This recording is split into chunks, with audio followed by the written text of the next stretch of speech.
All guys? right. I'm sure you've been recording for a while, Jonathan. I don't know if there's anything worth doing for our intro, but we ready? No, everything that we're talking about is just terrible. Yeah. Welcome to Dungeon Brew. Welcome back, everybody, to Dungeon Brew. We are here for episode 5 of the 9th Ascension. Our party has just completed a wonderful celebration, had a battle that they engaged in with the Vucari, had some interesting engagements with some of the other individuals of the Ninth Council within 𝐿eyrhain, and also, of course, had some, what's the word I want to look for? You guys found some deviant behavior from Sir Goron that was a little hard to place, that you guys had talked about with his betrayal and his attacking of Nemeth Kluk at the party. You guys are also, of course, aware that his wife, his voivode, has headed out of the city with half of the army. You guys were able to kind of settle yourselves down for the evening, get back home to sleep in, knowing full well that you're leaving bright and early the next morning to go seek out the Blue Dragon on a ridge that's overseeing the ocean, not far from 𝐿eyrhain. But anything that you guys need to do before you head out in the morning? I know that you guys were probably healing up a little bit after your pretty intensive battle with the Vucari. No, 𝐸ⁱ would have just, as we discussed, 𝐸ⁱ would have taken the items and then hid them outside town in a direction we were heading. Okay, so he did that the evening before, hid those away. What was that, Erdemir? Yes. Erdemir went to just see if Andre Kelsey was still in the last place he was drinking with him before he went to bed. Because after the festival, he went looking for him and still drank him under the table and just wanted to see if he was still there where he left him. By all means, he is still there. Okay. Face down, ass up, not making a whole lot of movement while the sun is still hidden behind the mountains. My God, he's dead. No, he's still breathing. Is he alive? Yeah. That's just gas escaping the body. I'm not going to say that he wasn't left with anything drawn on his face, but yeah. I did wake him up in the middle of the battle. So, well, no, I was went after drinking. the battle.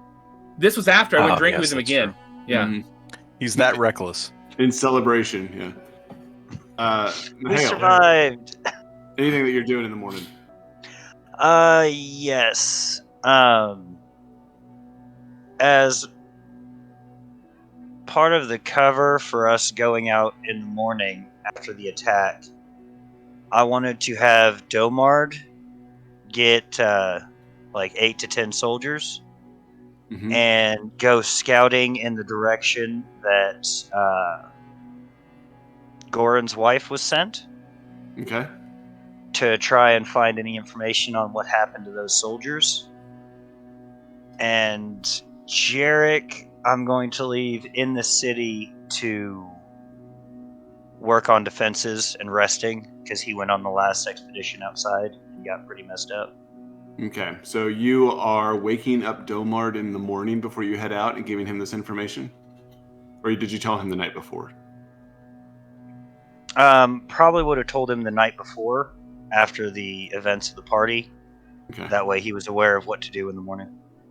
All right. And of course, at that time, he was pretty exhausted and delirious from the battle. He had also expended some of his healing stuff to keep Jarek alive.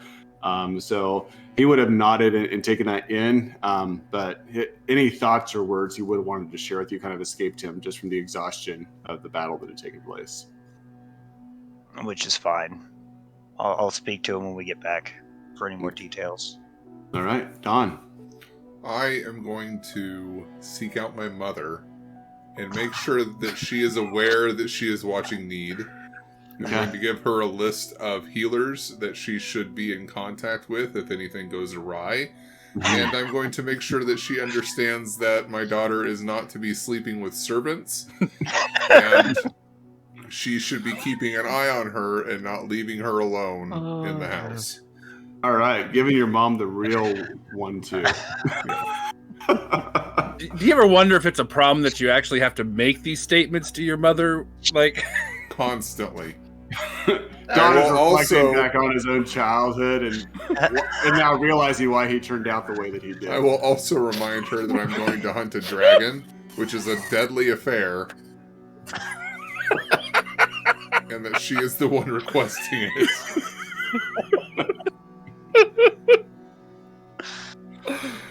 Oh And with that, I will head out to meet with the rest of the group. 𝐸∫ just bye mom. I don't know. I think they would have pestered you about a grandbaby. I would have told them I winked at what's her face, the gal I can't ever remember her name of. I went on a date. I winked at her. I winked at her.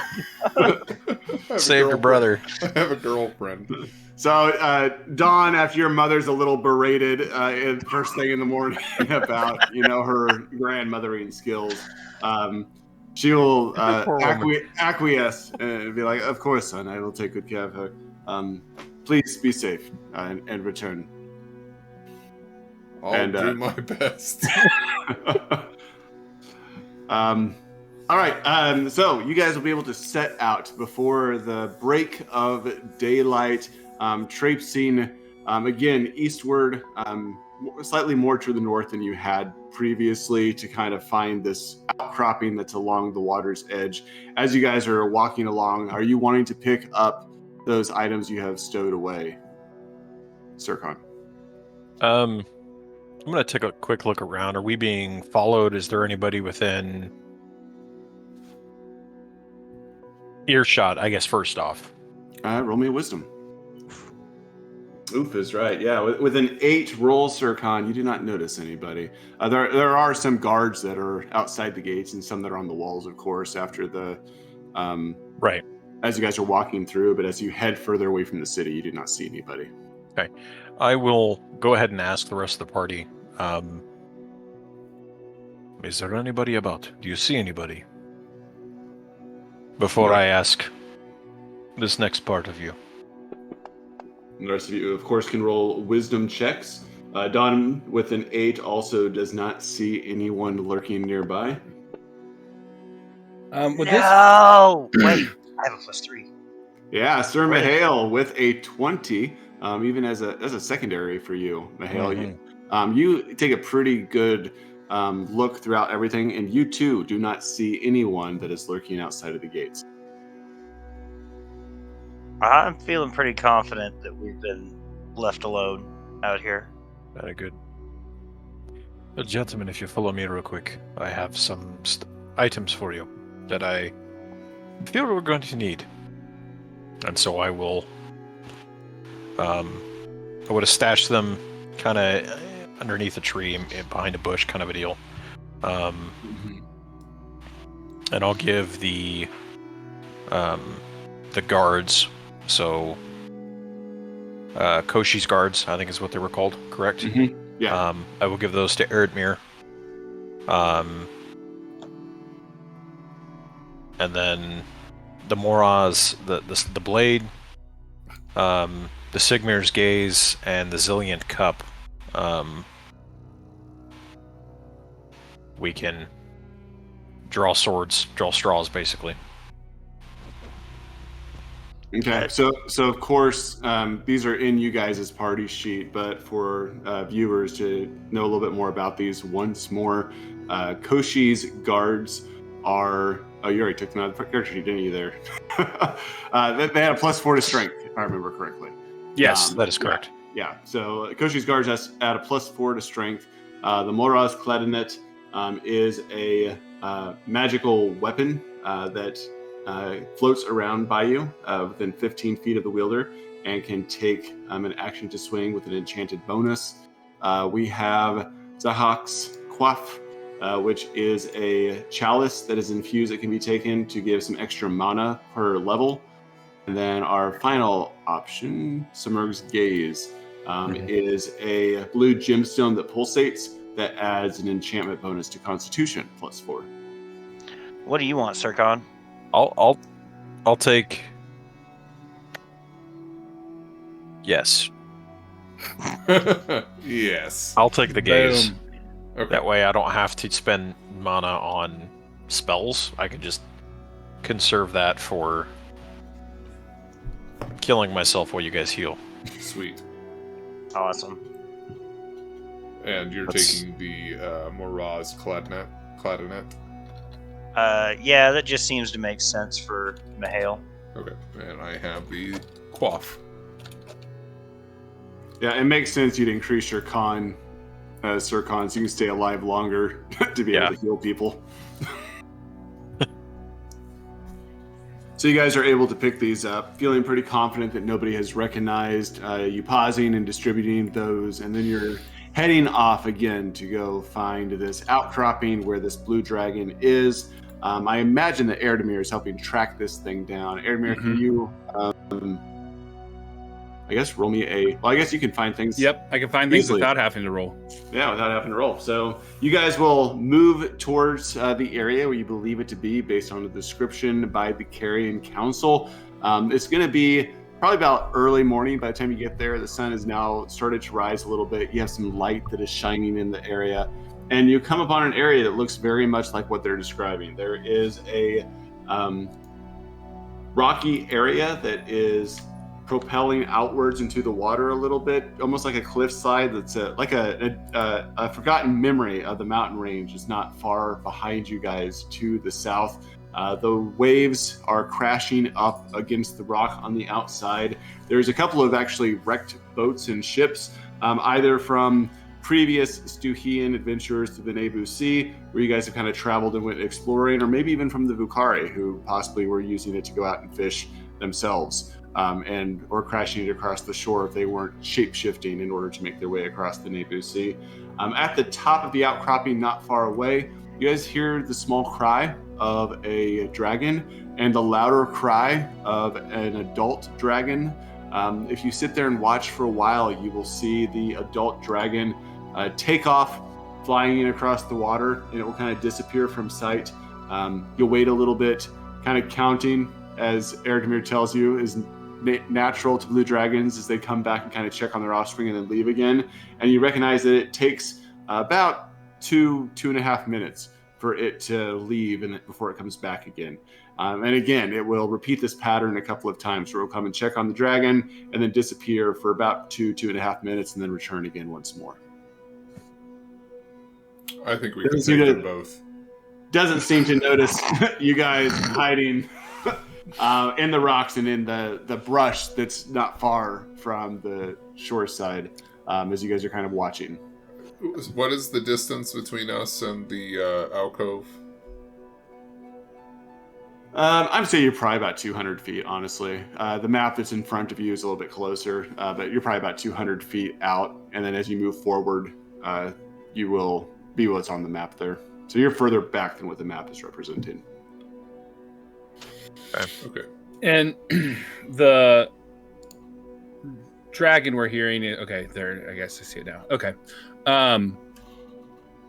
Is there much cover, or is what we're seeing here, it's pretty bare that we would, if we tried to sneak up, we're going to be easily seen? It is pretty bare. They have this high point where they're overlooking kind of everything that's going on. The blue dragon is young. It's only about 4 foot long, so it's not as aware of the mother. It doesn't seem to be as concerned, especially with its mother flying about not far away. But what you're seeing with some scattered rocks and a little bit of brush here and there is about all there is. So I will say that I think my biggest concern is the short period of time that we have to try and work with this, because it's the mama is flying away, but even when she's 30 seconds or a minute away in this open landscape, the cries of its child is maybe enough to cause her to return fairly quickly. And we have the rib, correct? Yeah. We need to perform surgery on this thing. And we have to kill it and then perform surgery within 2.5 minutes. So if we, because we still have my poison,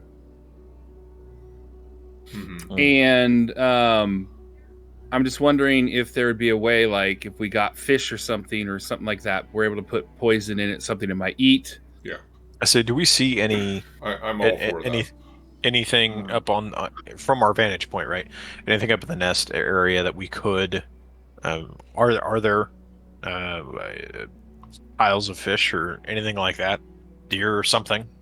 I guess roll me a wisdom. See if you can spot that it's that far away, unless you're using some type of magic to be able to see there. I mean, the outcropping itself is a ways up there. It is difficult to see from the angle you're at the bottom of the cliffside. I'm just gonna look real quick. I don't want to cast anything just yet. Wind Jeez. magic is free for you right now. 𝐸, with a 10, it is difficult for you to see anything. You can see some bones. You just can't really quite see what they are. Right. I'll see what I can see. Erdmir with a 20, and probably a little bit of additional height over 𝐸. You are able to tell that there are some fish bones up there. You are quite familiar with fish. I mean, it's Fish bones, but no meat. Yeah. Well, if they had gravy on them, it'd even be better. But, well, the other thing is, okay, you had that spell before that you used to like have the rocks come up and like grab them. Mm-hmm. Could that rock be used to propel them? Like launch them in the air, like almost Like knock the towards the cliff? knock the dragon off the cliff? Yeah. I don't see why not. I mean, I don't know how well blue dragons fly, but it seems like this mama is very much a helicopter parent and probably hasn't learned to fly. And yeah, in every sense of the word. yeah, I like the idea of the poison fish routine. mm-hmm. I think that we could probably just go up or down the coast a little ways and see what we can get. Use a little bit of sea magic or something and grab ourselves some fish. We also have some fishing gear. And make So some poison gravy to serve. What with if the we fish. grab some fish and then I can use a little bit of sky magic and kind of blow that waft, that smell up that direction. Uh-huh. See if maybe we can entice it down a little bit. Ooh, I like that too. Or what if could we use the sky magic to blow the fish up there? I think a combination of the two, like try and get it to come to us and then float the. I think to it. I want to. The only problem I have with getting us up there is, let's say we kill it, we're effective, we get the rib. It's getting back off that, 600 feet back to where we are on the beach before Mom shows up. Yeah. Well, my thought is if we launch, because I think I have like 3 or 4 bottles that we could send maybe quite a bit of fish, because Mom might decide to eat some. And she might be affected by the poison as well, which then might make it a little easier if we did have to. Yeah. I don't know. Can I have an int check from you guys just to find out what you know about blue dragons? So They're immune to poison. did we decide that sky magic is silence? Yes, you can silence yourselves with sky magic. Yeah, I actually know something. Man, I'm not All going right. to roll anything tonight. I don't know anything about green dragons, but blue dragons, whew. So Mahale and 𝐸 with a 9 and 11 aren't really sure much what to contribute to the conversation. Erdmir with a 21 and Dawn with a prime being a 17. You guys both know that blue dragons themselves are immune to sleep or paralysis effects. So it doesn't mean that the poison is going to be ineffective unless it's just causing paralysis or to fall asleep. You also know that they have deep vision and dark vision up to 120 feet, and they also have a scent ability up to 120 feet. So as long as something is downwind of them 120 feet, it is going to catch their attention. And they are known to investigate interesting smells or smells that are intriguing to them up to that range. What is the current wind direction? I'm guessing it's blowing in from the coast. It is. So we would have to use the wind magic to specifically entice it. We would. Yeah. What does the poison you have actually do? Is it a paralytic or is it damage? I thought it was No, con it damage. It does con damage, 1d10 of Constitution damage, Okay, cool. and then a minute later they have to make a save or take another 1d10. Mm-hmm. So that's almost a thing where we could. I don't know what our time is going to look like there, but we could give it the fish, and over the course of a minute, it would be taking 2d10 Constitution damage, which may just out and out kill it. Yeah. And then we can catapult the bounty down to us. Well, if it's going to investigate smells up to 120 feet, we could assume we're going to get that thing off its perch. At At least least and- a lower platform. The only Yeah. thing that I think of is that in the time it takes to get down there, we don't know how fast the mom's probably going to come to it. And so even if it's closer to us, we still have got it closer to us. You know that the intelligence check too. Thanks, Todd. You guys know that within about 5 rounds, the mother dragon will be out of earshot, and then you have about 10 rounds before it would return back into earshot. Or 10 rounds, I'm sorry. Yeah, before it would then come within earshot, but it would take another 5 rounds to get to you guys after that. Okay. Okay. Say that again. 5 rounds until it's out of earshot, 10 rounds to do whatever you're doing, and then 5 rounds for it to get back to you being within earshot again. Are rounds 6 seconds or 10 seconds? I have them set up as 10. Okay, so that means that it's more than a minute. Yeah, you're right. Yeah, I did bad math. No. We got about a minute and a half to get out of here before it gets back. Well, from the moment it 200 hears seconds. it. Like, Yeah. It's Yeah. roughly 15 rounds is what we have. And 15 rounds at 10 seconds apiece is 2 minutes and 30 seconds. Yeah. I don't know. I think we should just ET it and put, like, float fish and create a little trail so it goes joop, joop, joop, joop, joop down the hill towards us. And then we can put a little pile of fish with some poison gravy and we'll get it then.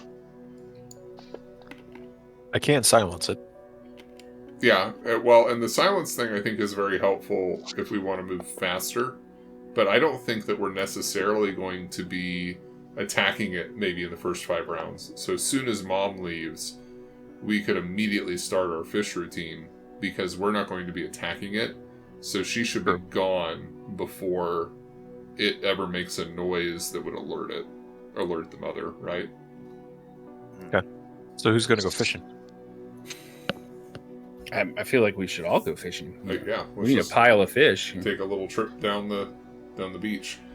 And this is how we spend the rest of the session, and effectively trying to catch fish. An hour Erdemir later, is just running through the water trying to grab him. just a series of bad rolls and go fish. Hey, So do you we got- still have that fishing net? Did we ever use that? No, we still have the fishing net. Yeah, we have some fishing supplies. We have the net. All right.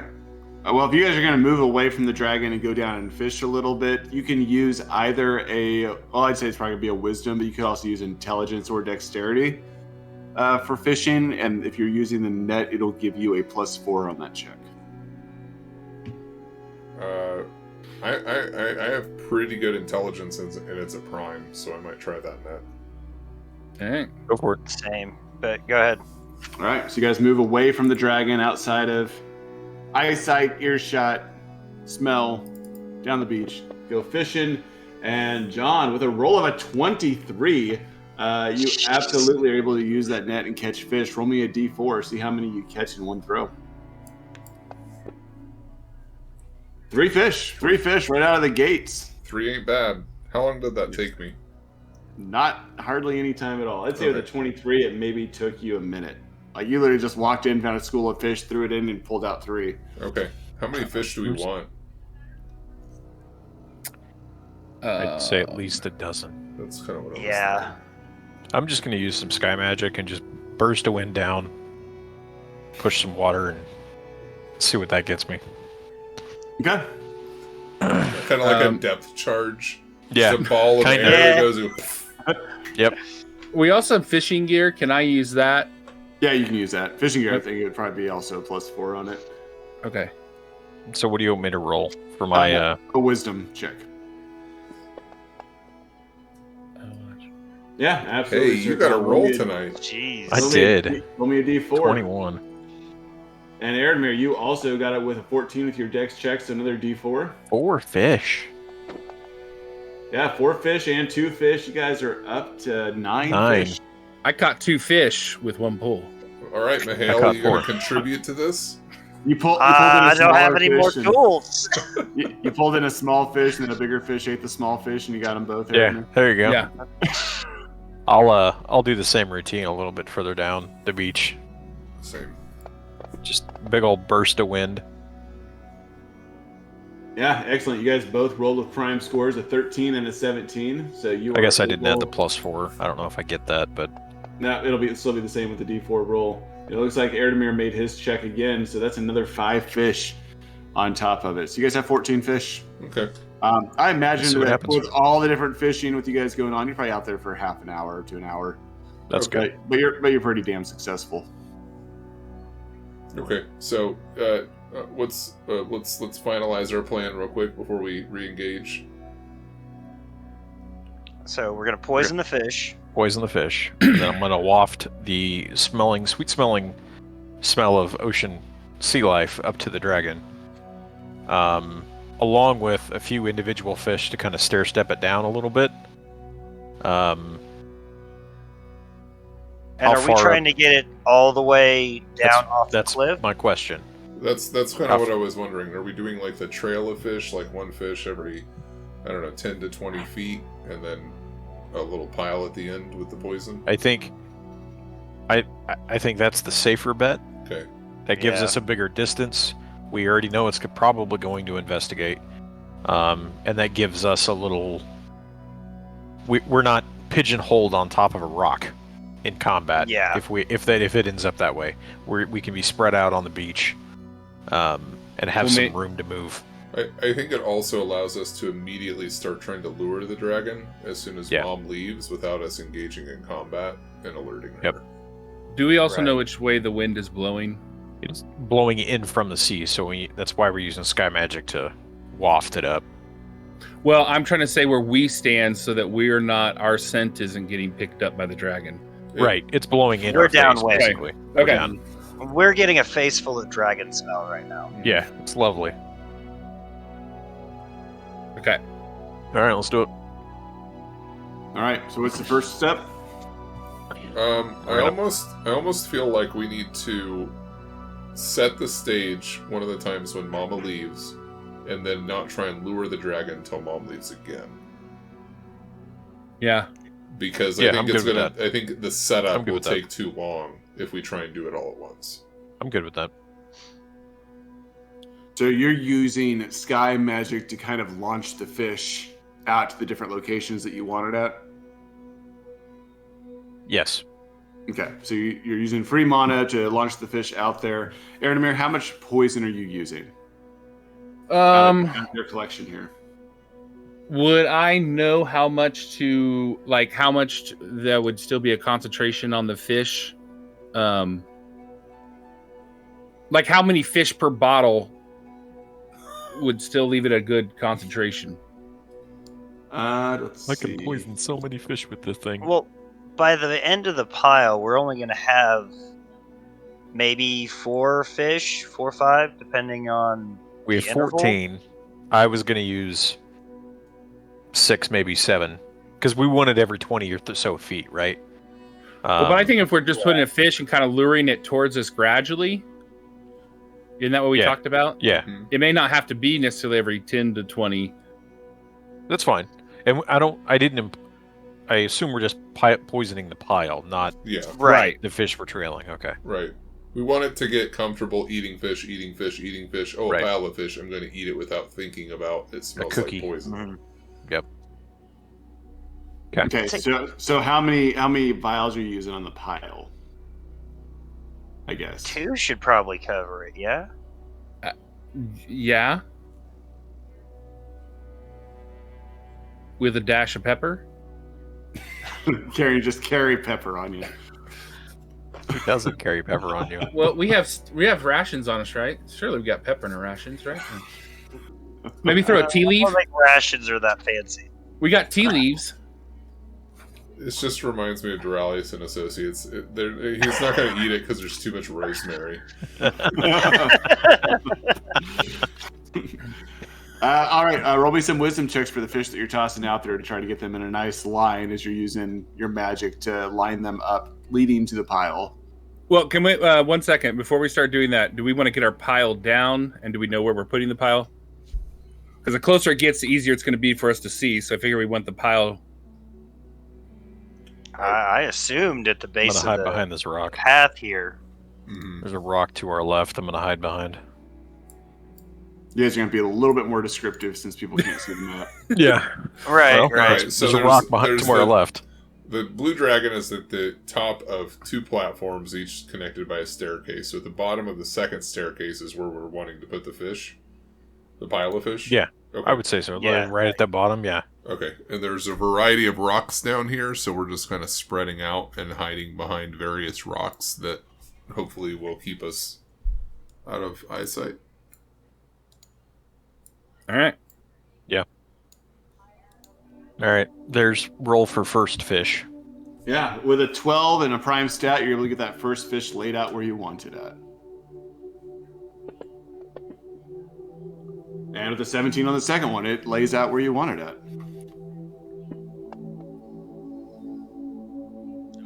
Your third one does not. That fish probably falls off to the side, off the rocks, down into the gravelly substance below. Okay. Yep, another 17, so you're able to replace that fish into a space that you need it to be. And a critical 25. Smack dab, I'm guessing, on the rock coming down the trail. That fish is standing on its nose. So that's Really now, intrigued. what, 4 Dragon. fish? 5 fish? That's Four. 4. Well, you've thrown 5, 4 landed. Right. All right. I'll do one more. Oh my god. Yeah, that one just, fly it right out of the ocean. Slapped Yeah. yourself with that That's fish. gonna have to be enough. A critical miss, just fling it all the way out there. That's gonna have to be enough. I don't wanna throw any more fish up there. So we now got fish is 4 there. leading. Yeah. Which, I mean, they're roughly 20, 30 feet apart. That should be... Well, as long as you get the smell going well enough. Yeah. Should be enough. Alright, so we're waiting till Mom takes off, right? That's the plan? All right, Okay. so you guys lay out all the fish on the first kind of round. Mom leaves. She comes back again, checks in on her youngin, and then flies out again. By now, the sun has almost reached its apex. I mean, you guys got here late morning. Then you went fishing for about an hour. So it's pretty bright outside. And blue dragons are known for sunbathing in the sun for a lot of their day. So you're kind of glad to see that Mom is flying off one more time, because they're known at about this time to just start lounging and waiting until they're kind of coasting again when it gets later into the evening time. So this might be her last flight that you guys just barely make that timetable. So she flies off again, and you have the clock ticking, 20 rounds. As soon as she's off, a little ways anyway, I will go ahead and attempt to kind of line myself up with most of that fish and just give it one big old gust. And if I have to spend a little mana to get it up that high, that's fine. But push that waft of fish up towards that little blue dragon. I imagine you're probably okay in doing that, even if you're using small gusts along the way and little Okay. spurts like cantrips to get it up there. It's going to be able to make it without you having to use any mana. For the first round, the blue dragon doesn't seem to notice. It's kind of lounging around on the rock. It's underneath the sun. It's got of course, the salty sea air blowing in one direction, so those fish just kind of mingle with the salty air. But by the second round, you see its 3 heads perk up and start looking around, the crescent shape gleaming in the sunlight as its eyes start scouring around down below to figure out what it is that's caught its scent. And by the third round, it starts making its way down the rocks, finding its way very quickly to the first fish that you've eaten. It snatches it up really quickly, moves to the second one, sniffs it really close, snatches it up too. Fourth round, it gets down to the third fish and then the fourth fish. By the fifth round, it pauses and is kind of looking back over its shoulder with one of its heads to the direction where its mother had went. This is about the time that Mom's going to be out of earshot. Its other two heads start scanning down below, across the rocks and across the grass. It doesn't seem to take notice to you, again sniffing the air and smelling the fish, and it makes its way then on the sixth round right to the pile of fish that has now caught its eye. Okay. Any actions you guys want to take as it's moving towards that pile on the sixth round? Hell no. No. I'm gonna let it eat at least one or two fish. Let it get half the pile down or something. Yeah. Well, it takes this first round sniffing at the pile, smelling along the fish, doesn't take any bites of it. It seems to be somewhat cautious in smelling it. It doesn't seem to be immediately wanting to eat at it. But its interest does overwhelm it by the next round. What are we, round 8 now? So by the 8th round, it digs in. All three heads just start diving in and starts eating the fish. So whatever curiosity or concern that it had is immediately over. It's outvoted by its stomach. And it starts eating at these fish that you guys have poisoned at the base. I'm glad to hear that there's a democracy going on inside of this dragon. I was curious how their thoughts worked with the three heads. Yeah, there was a vote. It was 2-1. Well, it's the Three Stooges there, so you know. Yeah. Yeah, Right. so it's kind of eating around. So first round, Todd, that it eats these fish up. Let's roll a d10. All right, come on, baby. Looking at round 9, it taking effect Oh, immediately. That's pretty good. Yeah. 7 points of damage to its con. It immediately, like, you see the eyes glassy, like almost immediately is just kind of like stumbling on its 2 feet. Again, 2 of the heads are kind of swirling, and one almost completely goes limp. I'm hitting my table. Hits and falls to the ground with that first, like, just. It's like when you've like gone to the bar and you ask for something really simple and they gave you a triple shot. Yeah. Yeah. All right. I know where we're at. Blacking out. All right. As 𝐸𝐸 sees this happen, he will actually, just to be damn sure, he is going to cast. He's going to use some sky magic and attempt to negate the sound around the dragon just in case. And we'll say now. Okay. So 9th round, you cast that sky magic around the dragon. Yeah. Okay. The other 2 heads seem to be holding their own against the poison. So this one head is down. It's inebriated. It's not able to keep itself up. You'll see the eyes flutter a little bit. The dragon starts to appear panicked. It's kind of moving around on its 4 legs. 2 heads alert, searching, 1 head dragging between it as it's kind of moving around in this space. Yep. So I'll cast that silence and attempt to silence the area around him. And How say much now. mana is that?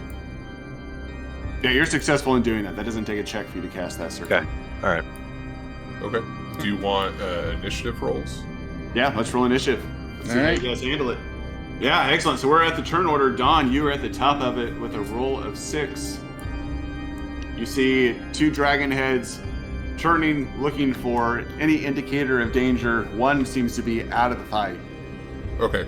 So The poison doesn't seem to be taking any other effect to it. Sorry. I'm going to step around the rocks to where I have a clear visual. Basically, what I'm wanting to do is I'm wanting to cast Profane Magic and start to try and drain its life force from it.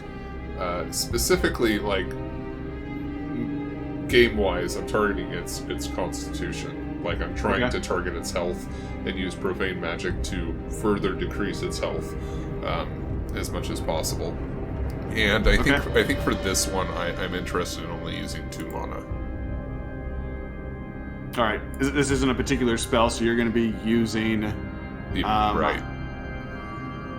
Are you using for the half damage or just negating it?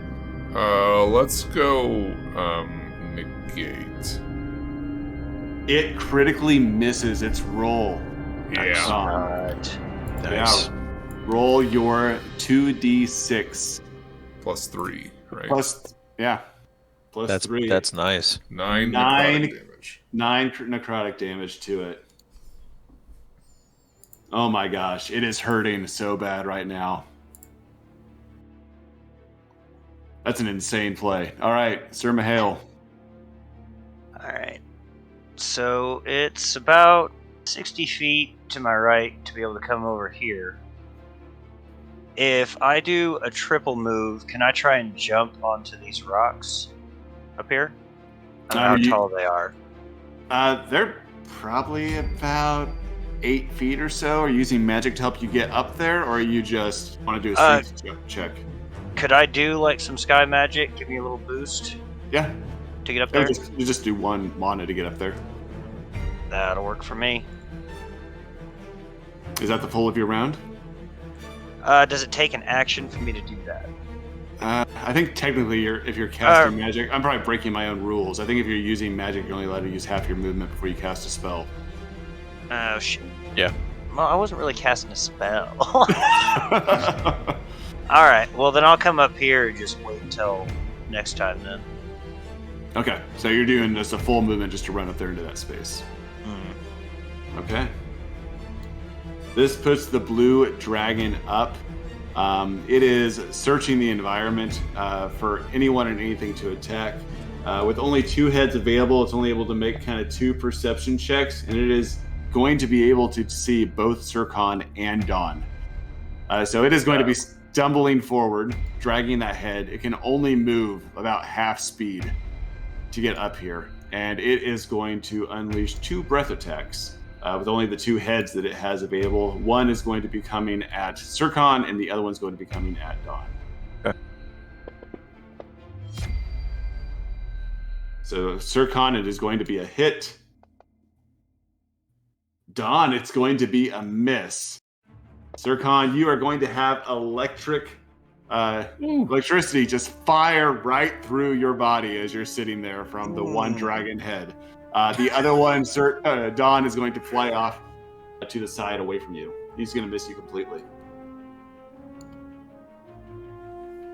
Feeling like there's something else I need on that. Let me check real quick. Is that an attack or a save? Oh, there needs to be a save as well. An attack and a save? What am I doing? So I'll get questions, John. Just asking. I was a little confused, but I was like, okay, sure. The update that went through. Yeah, the update that went through should have just dropped a save, and it didn't. I mean, it used to do that, but now it doesn't.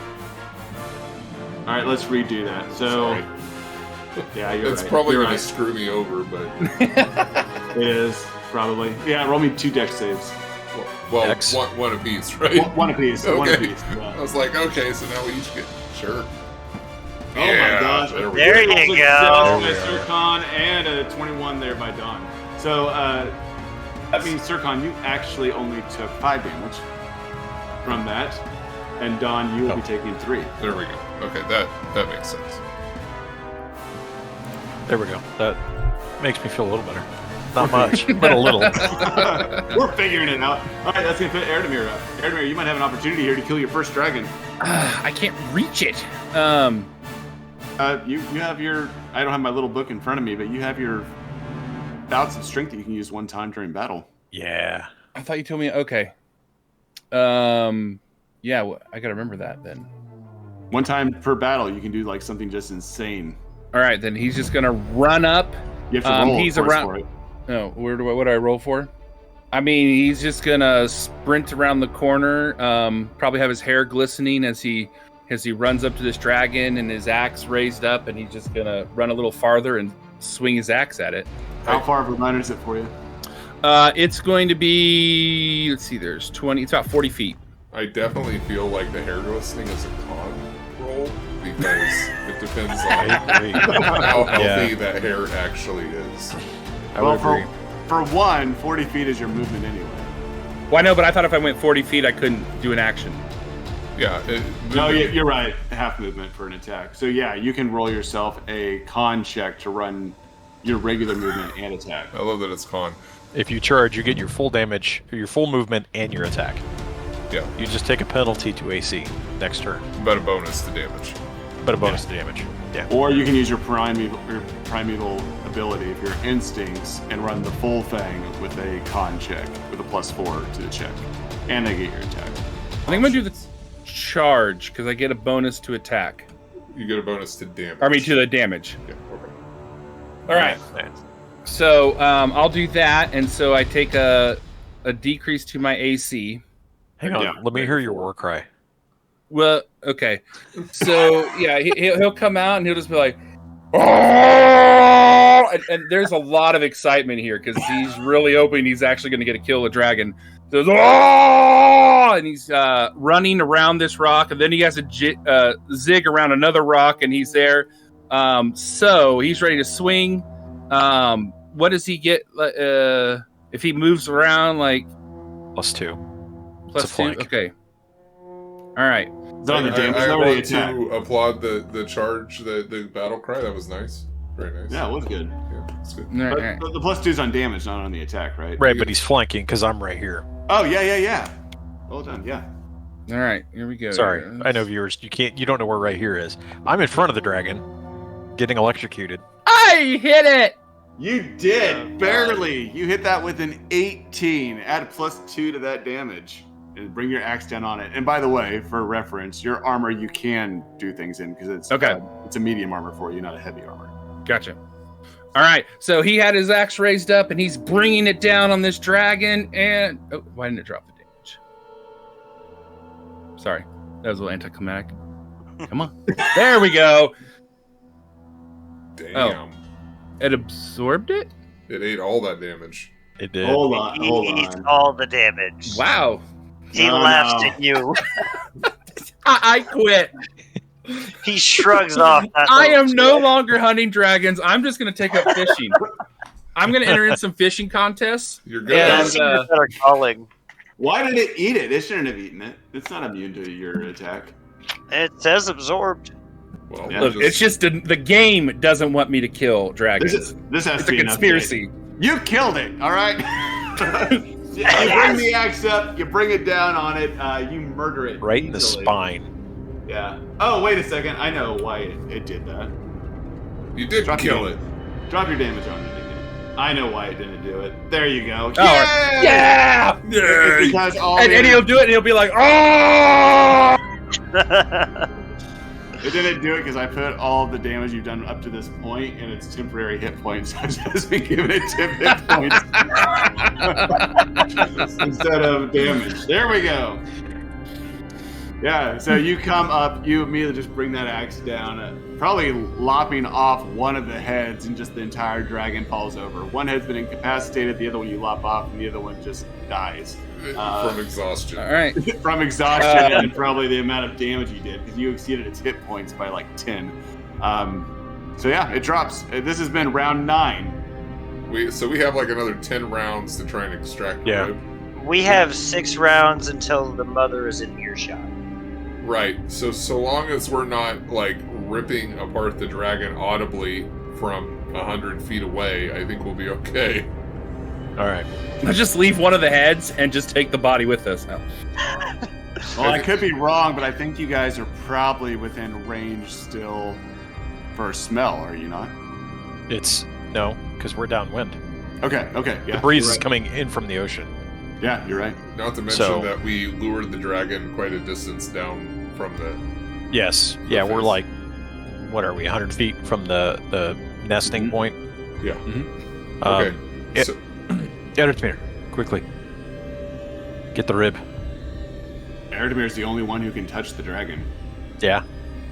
Aramir's just going to take his axe, and he's going to try to swing it towards kind of like to split it almost in half. Mm-hmm. And, yeah. Yeah, roll me a strength check. kind of like a chicken. Yep. What is that called? Spaycock? Something like that? Spade cock? Spaycock? It's a word. Holy.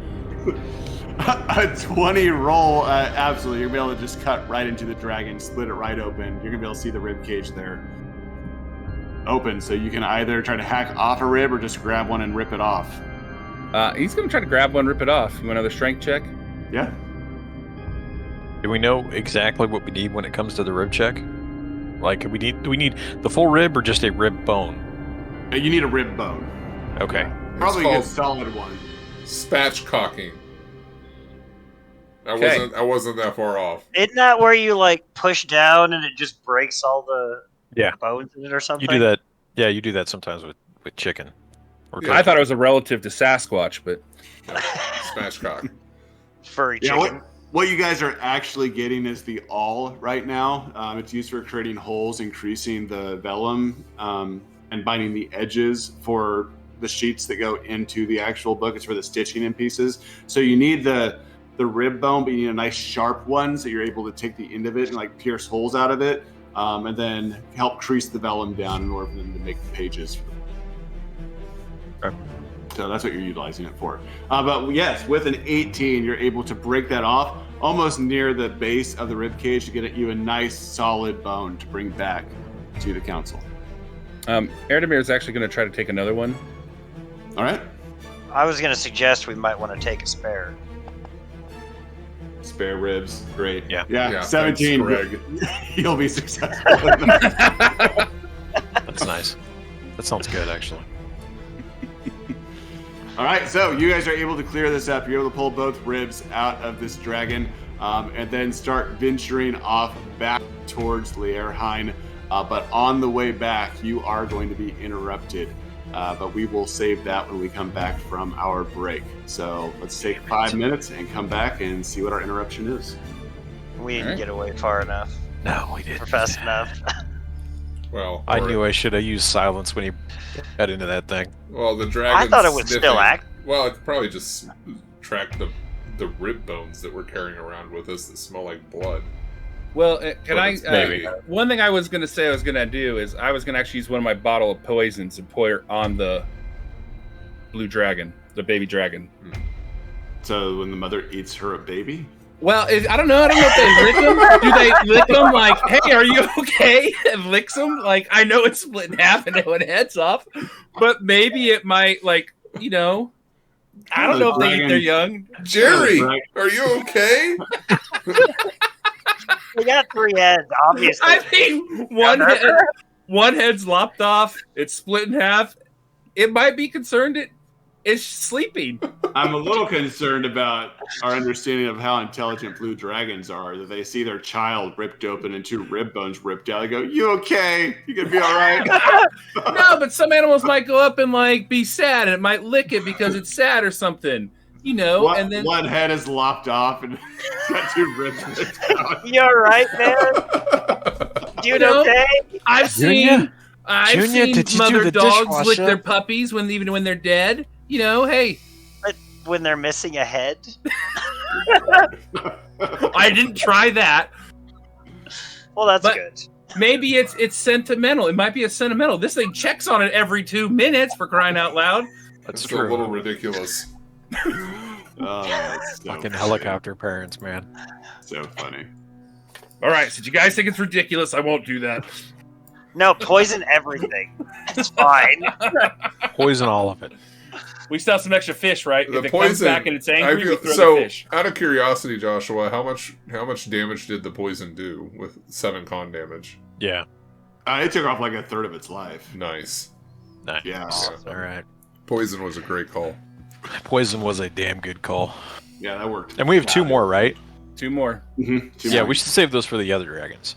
It's a solid plan. Well, you know, I might look for some other like herbs to make other like mild And things. then you're going to end up since making NyQuil. So no, we're just going to keep this. No, apparently, if I just look for something mild, I come up with like extremely deadly poison.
right, everybody, welcome back to Dungeon Brew. We are continuing our episode in the 9th Ascension. The party has just killed their first dragon of the campaign, a baby blue dragon. 5 sessions in. They poisoned it and cut off a head, the way that you treat all young children. And now they are heading back towards 𝐤𝐤𝐤𝐤. You say it like that, and it sounds like they're the bad guys. Yeah. We are the bad guys. Oh, yeah. No. So you guys are heading back towards 𝐤𝐤𝐤𝐤.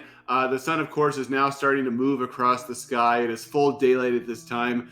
You're heading along the coast, moving down into the foliage and the brush that is growing just off the beach area.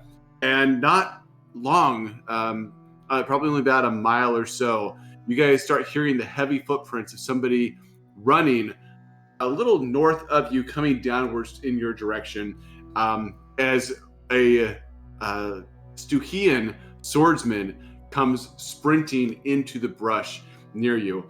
And he comes just like to a full halt, seeing you, clutches his chest, breathing heavily. You can see that he's heavily injured. There is blood gaping from a wound on his forehead. He has another wound on his shoulder and another one on his side.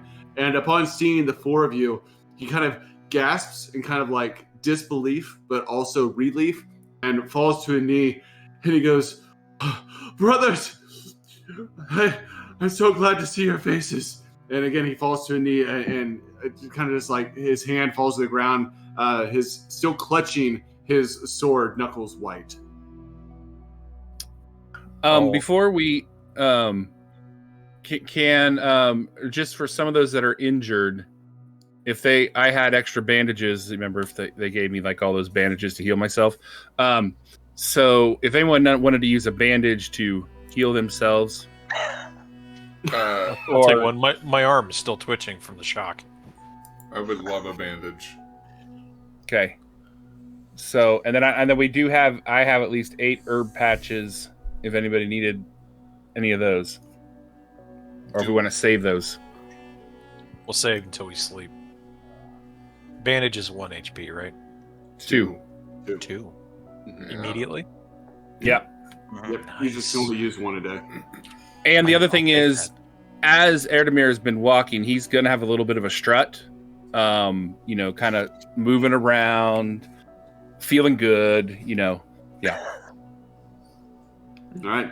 So in the middle of your strut, everyone's had their bandages. They're feeling pretty good. You got the, you're wearing your magical items that 𝐸 stole. You guys have your ribs stowed away, ready to bring back to the Carrion Council. And out of the brush comes this 𝐦𝐤𝐤𝐤 swordsman, injured, crying out to you. Do we recognize him? You do. Especially, this would be a recognizable face to Sir Mihail, but anyone would know this young gentleman. His name is Valent Argrove. He was a swordsman in the company of Sir Gavin. Gavin? Goran? Goran, thank you. Sir Goran. Is he the dead guy? Yeah, that's the guy that tried to kill me. Sir Goran is the dead guy. This guy's not yet dead, but he's getting close. That's fair. Yeah, Okay. so Sir Goran is the dead guy. This guy was a man in his company, one of the swordsmen underneath his command. All right. Valent, what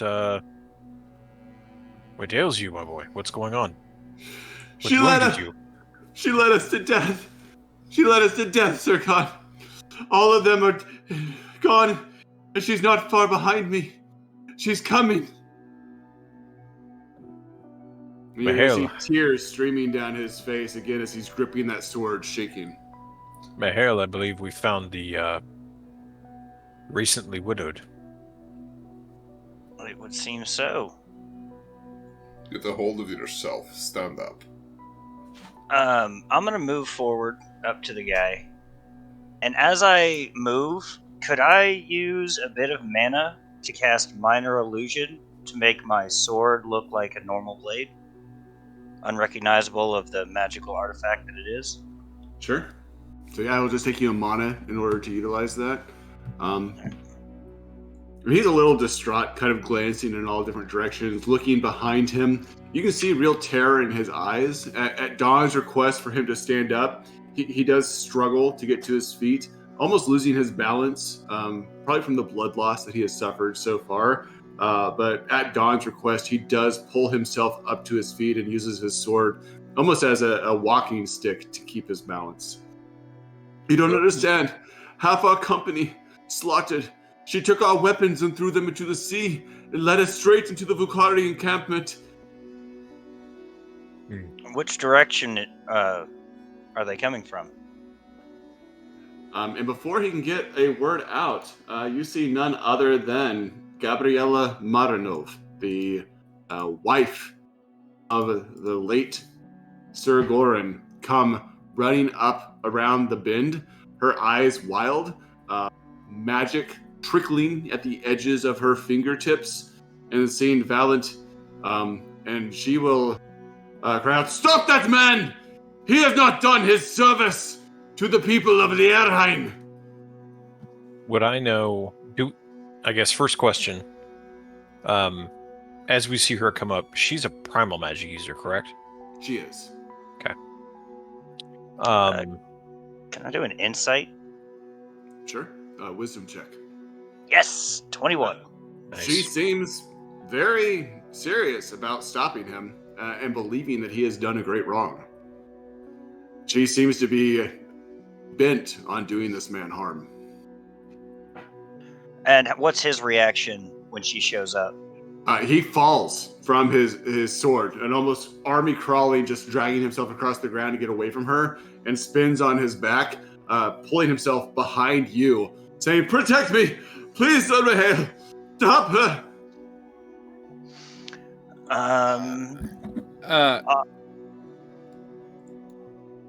Off in front of us here, there's this kind of shrubs or trees and stuff. How thick is this? It's actually fairly thick in this area, which is a little irregular for the shorelines of Leerheim. Can Erdemir make like a movement to the side to get into this brush? Sure. Dex check. Okay. Zircon's going to take a couple steps forward. Yeah, with a 23, you have no issue getting to that brush. He feels he's a very charismatic, kind of good-looking man. Is that how he feels? He does. He does Okay. feel that way. Dawn is going to conversely keep his distance from the various trees and shrubs, given that she's a primal user. Probably a Gabriella, good idea. my dear, it would seem you have the city of Buzz looking for you, as what your husband did last night. Are you aware of such things? What are you talking about? Tell me, Sir Khan, my husband is doing his deed as I have done mine. Why would the city be looking for me? Your husband attacked a member of the Ninth. Tried to kill him. Well, if it was And immediately after I say that, I'm going to cast silence on her. And I will use 3 mana to do that. So you're going to wrap silence around her so she can't speak. And can't cast spells. Okay. Yes. That is 8, Sircon. He counters your con. She counter spells you with a critical. I see that. Yes. I don't know how much Erdemir can be moving up. He's just kind of moving up in this shrub to try to get up, kind of behind her, around her. I'd say you can start moving that direction, Erdemir, quietly. With your Since check, it's- it was well enough that they're not able to check them. But she's going to cry out to Sircon, "How dare you try to cast your silence on me after telling me that my husband has done his duty by doing ill will against the brother of his mistress? He had his duty to do, and I did mine. This man needs to die. Volos demands it. My husband led us to reason, knowing that the sacrifice that I have done for him would bring us peace." So you're saying what this man said is true. You've led your soldiers out here to the Bakar. I act at the will of my husband, who acts at the will of the gods. He had a force in his mind claiming to be Volos, and told him this was the path forward. It promised us prosperity for the Suhians in exchange for our kin's sacrifice. So you spilled Stygian blood. I did not spill anyone's blood. The Volcari spilled their blood as Volos demanded. But I will sent spill them to his the blood. You slaughter. hide behind technicalities. You do not understand, Sir Khan. You do not understand, Sir Nihil. This man has betrayed us. He forsook the plan and fled. His sacrifice needs to be complete. Otherwise, Volos will not appease us. His Well, cowardice Sounds to will me disrupt like the you're promise. the traitor to our people. I could honestly give a shit what Wolos wants. So that doesn't really matter. You're appealing to the wrong people in that regard.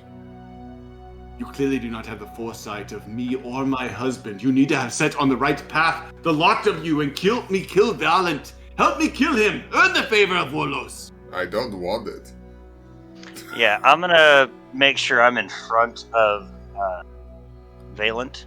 I think you said that he crawled behind me, but I'm gonna make sure to position myself where she can't hit him.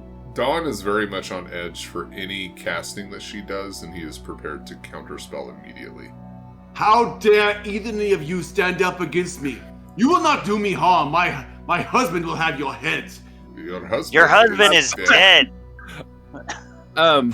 What? Yeah, he wasn't very good at whatever calling was sent to him from Volos. No, he attempted to kill someone in the night and was put down for his trouble. Perhaps his mistress's brother. But he was not loyal to Volos. And he knew of our plan. Do they look alike? Who It is was this? more than your mistress's brother that killed him. In fact, I believe it was... That's correct. It was the Archon's son who laid the killing blow. So, Why? You're gonna see like her face is gonna suddenly just like color. Her eyes wildly looking in every direction as she's trying to like hear voices on the wind to tell her what to do. Just completely pale at this news that's been brought to her. So she's Okay. listening for voices, yeah? It appears to be so. Like she just like her eyes are darting around in every direction. Her head is tilted as though she's trying to listen for some unseen force to give her some foresight on how to move forward at the news of her husband's death. it No. would seem, Um, Gabriella, that Volos has forsaken you. If I had the ability to just do cantrips on a whim and no cost, I would definitely make her hear a fart. See, I was thinking of doing a minor illusion to whisper surrender or something, you know? Is there something I could roll to circle around so I get behind her? You want me to roll? Again, your check is well enough. Okay. She is unaware of you, so we're going to keep that 23 that you rolled for your dex. All right. So I don't know where. Now Yeah. I can't move myself. It was. Yeah, Probably because you're moving off the map. Yeah, I think I'm stuck on a wall. No, we Oh, got it. We can just shift up a little Okay. bit. He would like to just circle around and start coming up behind her to. And Ready again, to she doesn't know you're there, Erdemir. But as you guys are kind of standing there watching her reaction, very little time will pass before she just like cries out and screams, and you see this magical energy just surge from her, and all the plants start like waving and growing with just roots ripping from the ground and trees blowing in the wind. And you immediately see like her face like start to age as she just like is screaming like she's gonna just rip the very earth out from underneath you. What? Aramir's going to I'm just start. counterspelling.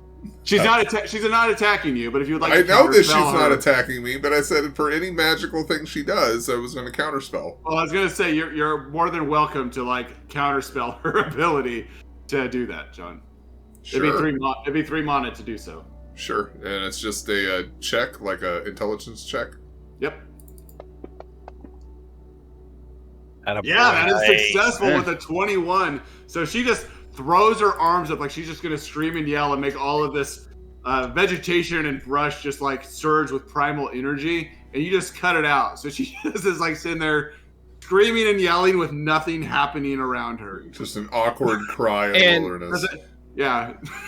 It's like David Bowie singing without music behind him. Yeah, Erdemir was seeing this is going to run up ready to hit her. Like, not necessarily lethal, but like to smack her with the handle of his axe. in the back of the head. If you'd like to roll an attack roll, you can. Okay. And is it...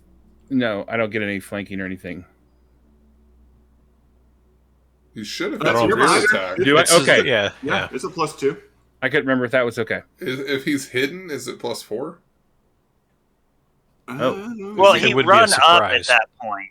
Yeah, that's what I'm wondering. If it's a surprise attack, is it a +4? It is, yeah. I gotta pull the thing to see exactly what it is, but I think that's right. Man, it just keeps going up. All right. Let's see here. And he just killed a dragon, so that's like another +2. I miss.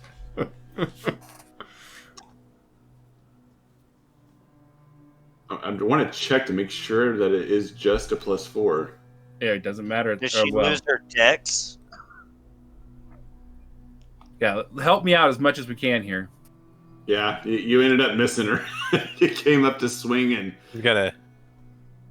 Yeah, you missed her by 1 point. So like some dirt as she's doing all this stuff, it gets dispelled, but dirt gets in my eye and I kind of miss to the side and like... You just like, boom, right by her head with the axe. He just pulls back real quick. She doesn't even notice.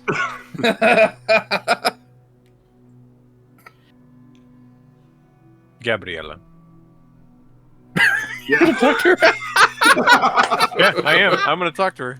Yeah, she's not swinging back. She hasn't been hit. I mean, she's kind of upset about being counterspelled again after magic was used on her the first time, but she has not lashed out at you.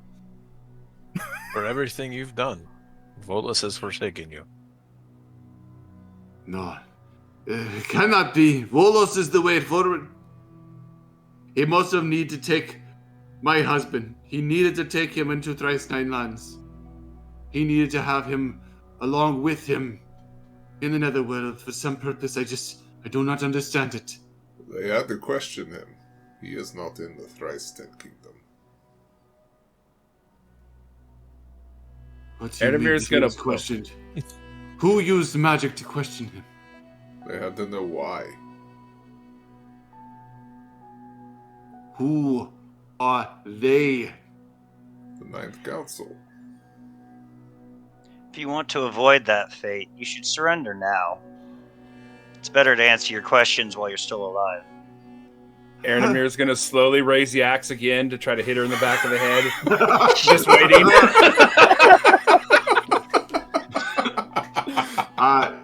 She's gonna have a tear in her eye. The Ninth Council knew nothing of what our plans were outside of Nemeth. Eredemir's gonna shrug like her looking voice for a is- sign. Her voice So- is gonna Dawn trail is off. back there nodding. If I see a nod, here it comes. Like, can I try and persuade her down?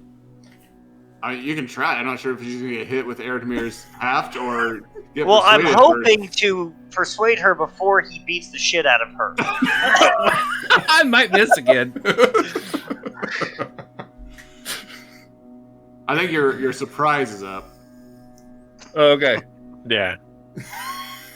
She knows. She knows She you're knows you're there. there. But yeah, you can try to talk her down. Like, I'm telling her, drop your hands, throw any weapons on the ground, come with us, and maybe you can end up with a better fate than your husband. Roll me a charisma. That's a 16 on a prime. Yeah, that is a prime with a 16. She'll do as you say. She'll drop her hands down, still seething a bit, looking at Valent. And what of him? Well, he's coming back for questioning too. All right. She will willingly go with you. Does anyone have any rope? Unless you or- want to swing at her again there, Eredmir. He's gonna be a little disappointed. He's gonna lower it and be like, I don't know that if she's coming willingly, I don't know if we need rope. "We do have rope in the party sheet, though." Okay. I mean, I'd rather secure hands and such, just in case. That doesn't stop her from casting magic. Yeah, without It does help her from, not stabbing us. It does. Yeah, we need the We do have a symbol small over her sack. head. You want to just put that over her head so she can't see us? You could put a sack over her head and mark it with a Zanaki, which would prevent her from casting magic. Oh, let's do that. That's what you're talking about there, John. The Yes. Zanaki. Mark it with a Z. Awesome. Let's do that. Put her in the sack with Zaki and me. And then I'll probably ask 𝐥𝐤𝐤𝐞 to use some bandages on Valent here. So we can keep bandage, him alive to the city. A bandage. Yeah. Sir Mahale, may I speak with you a moment? Of course. Don, Right. Don, this concerns you as well. All right. Earthmere, if you would be so kind. If they move, hit them in the head. Good luck. And he's going to hold the axe up. And I'm going to use a little sky magic so we can't be heard. Do you feel taking them back is the best?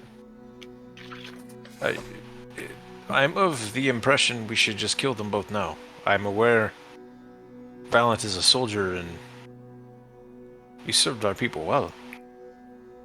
But she is not. And frankly, we know who she serves.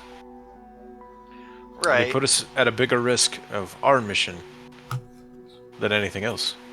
We know why they left. We know what they did.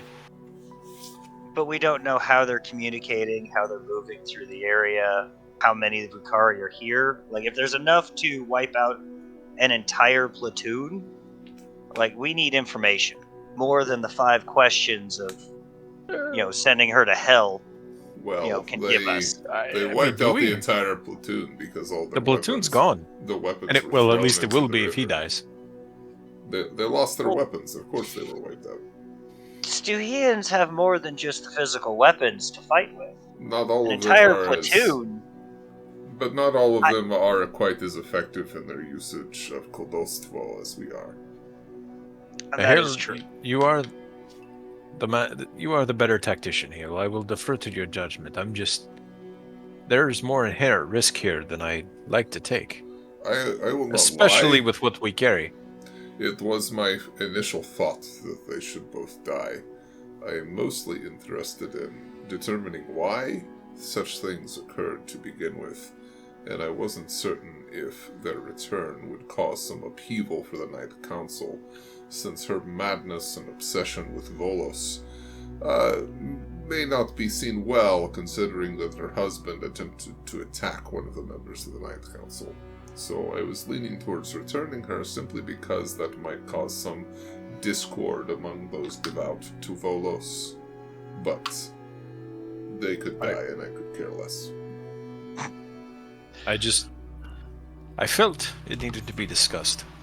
Again, Mahale, this is your calling. This is what you've done for hundreds of years.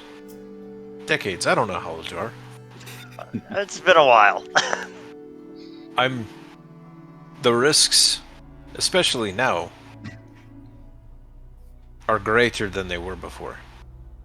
We're now walking in with prisoners, Dragonbone, Which and is these the other items. factor. These items that, well, by now they're going to realize they're gone. No, that is a very good point, and that was actually one of my concerns with returning with them, is there would be questions about where we were and why we were outside of the city, what we were doing, where we were going, which those questions should have I already have that part covered. Or you, my friend. I went out with you guys while my voivode went out with soldiers, and we're out here looking for her. If we come back and say we found her and just killed her out of hand, Well, doesn't that we could make also us say look that a she bit could not be suspicious? reasoned with. But I agree, that's a little suspicious that we found her and then killed her. Alright. Okay. If we can, please,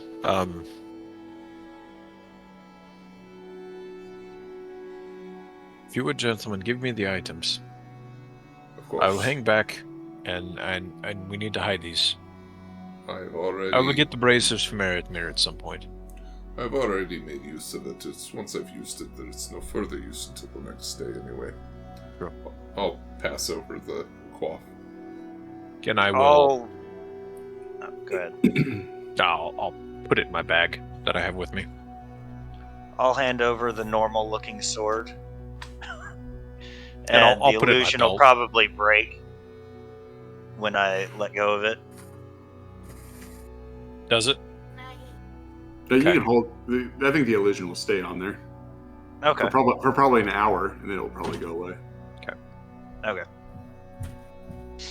That's fine. That sounds fine. So you hang back and deal with the items while we take these two into the city.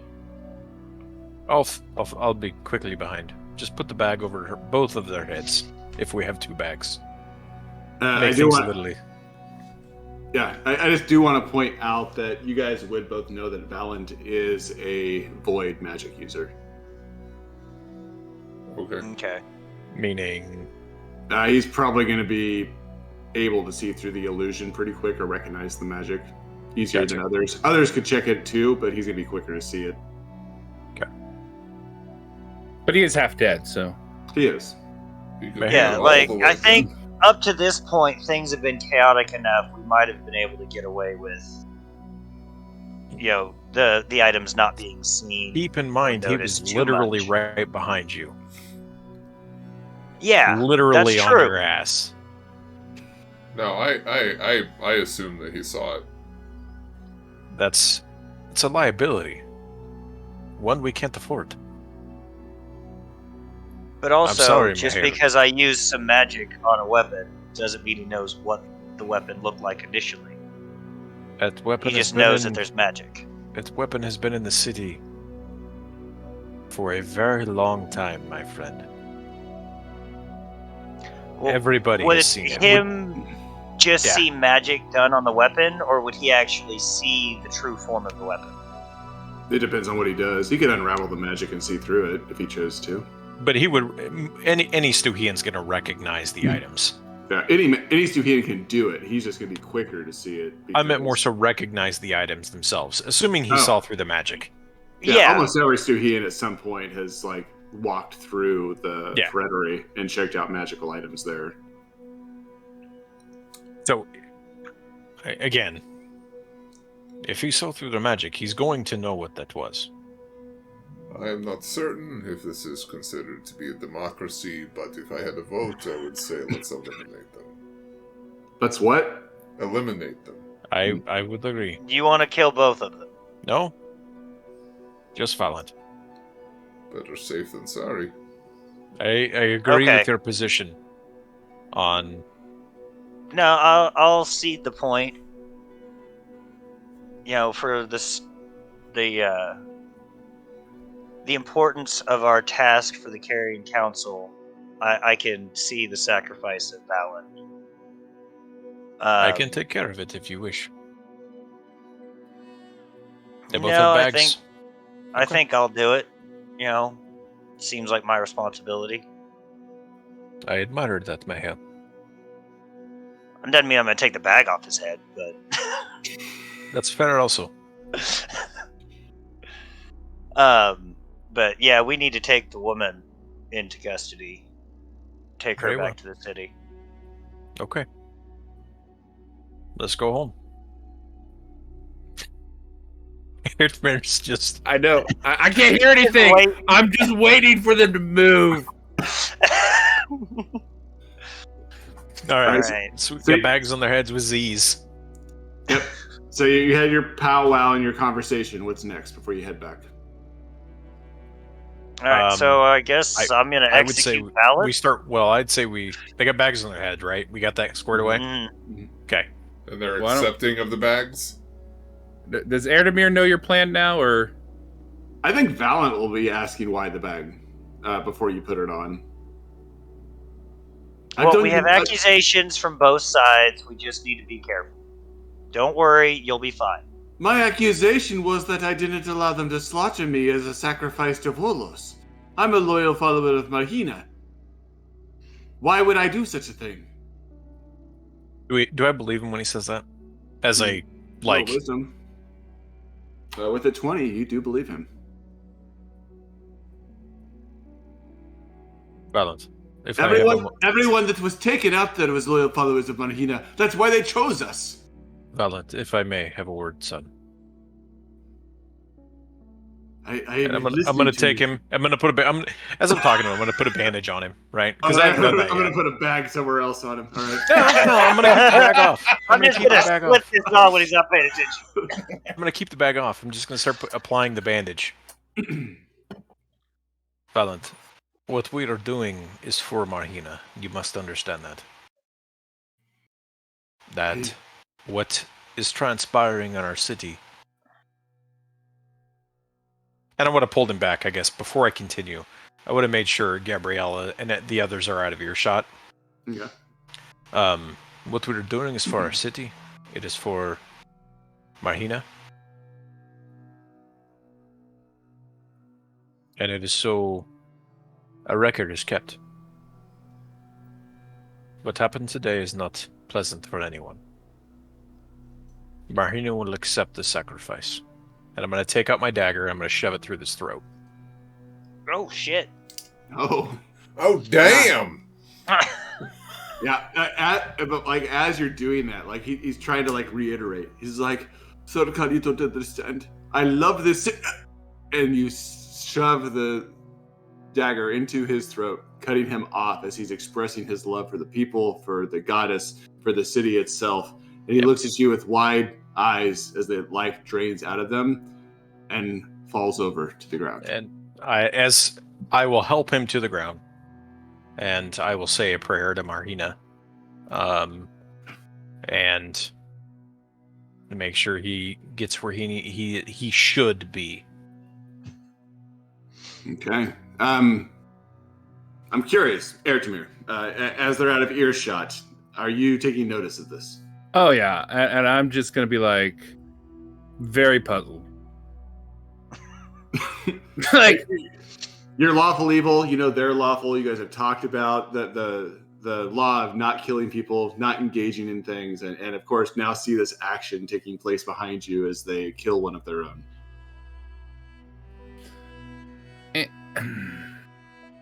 I like it's gonna be something like he's kind of like what the heck, but at the same time, I still feel like he knows that he has on the gauntlet things, or that he had the bands on, and so it may be that he's like, or he's thinking maybe he saw something. I mean, we've got to cover this up, and while it's not necessarily, we are also out against the law, killing a dragon, and we seem to be okay with that, so he's willing to. He might ask them what the heck later on outside of earshot of Gabriella, or. Mm-hmm.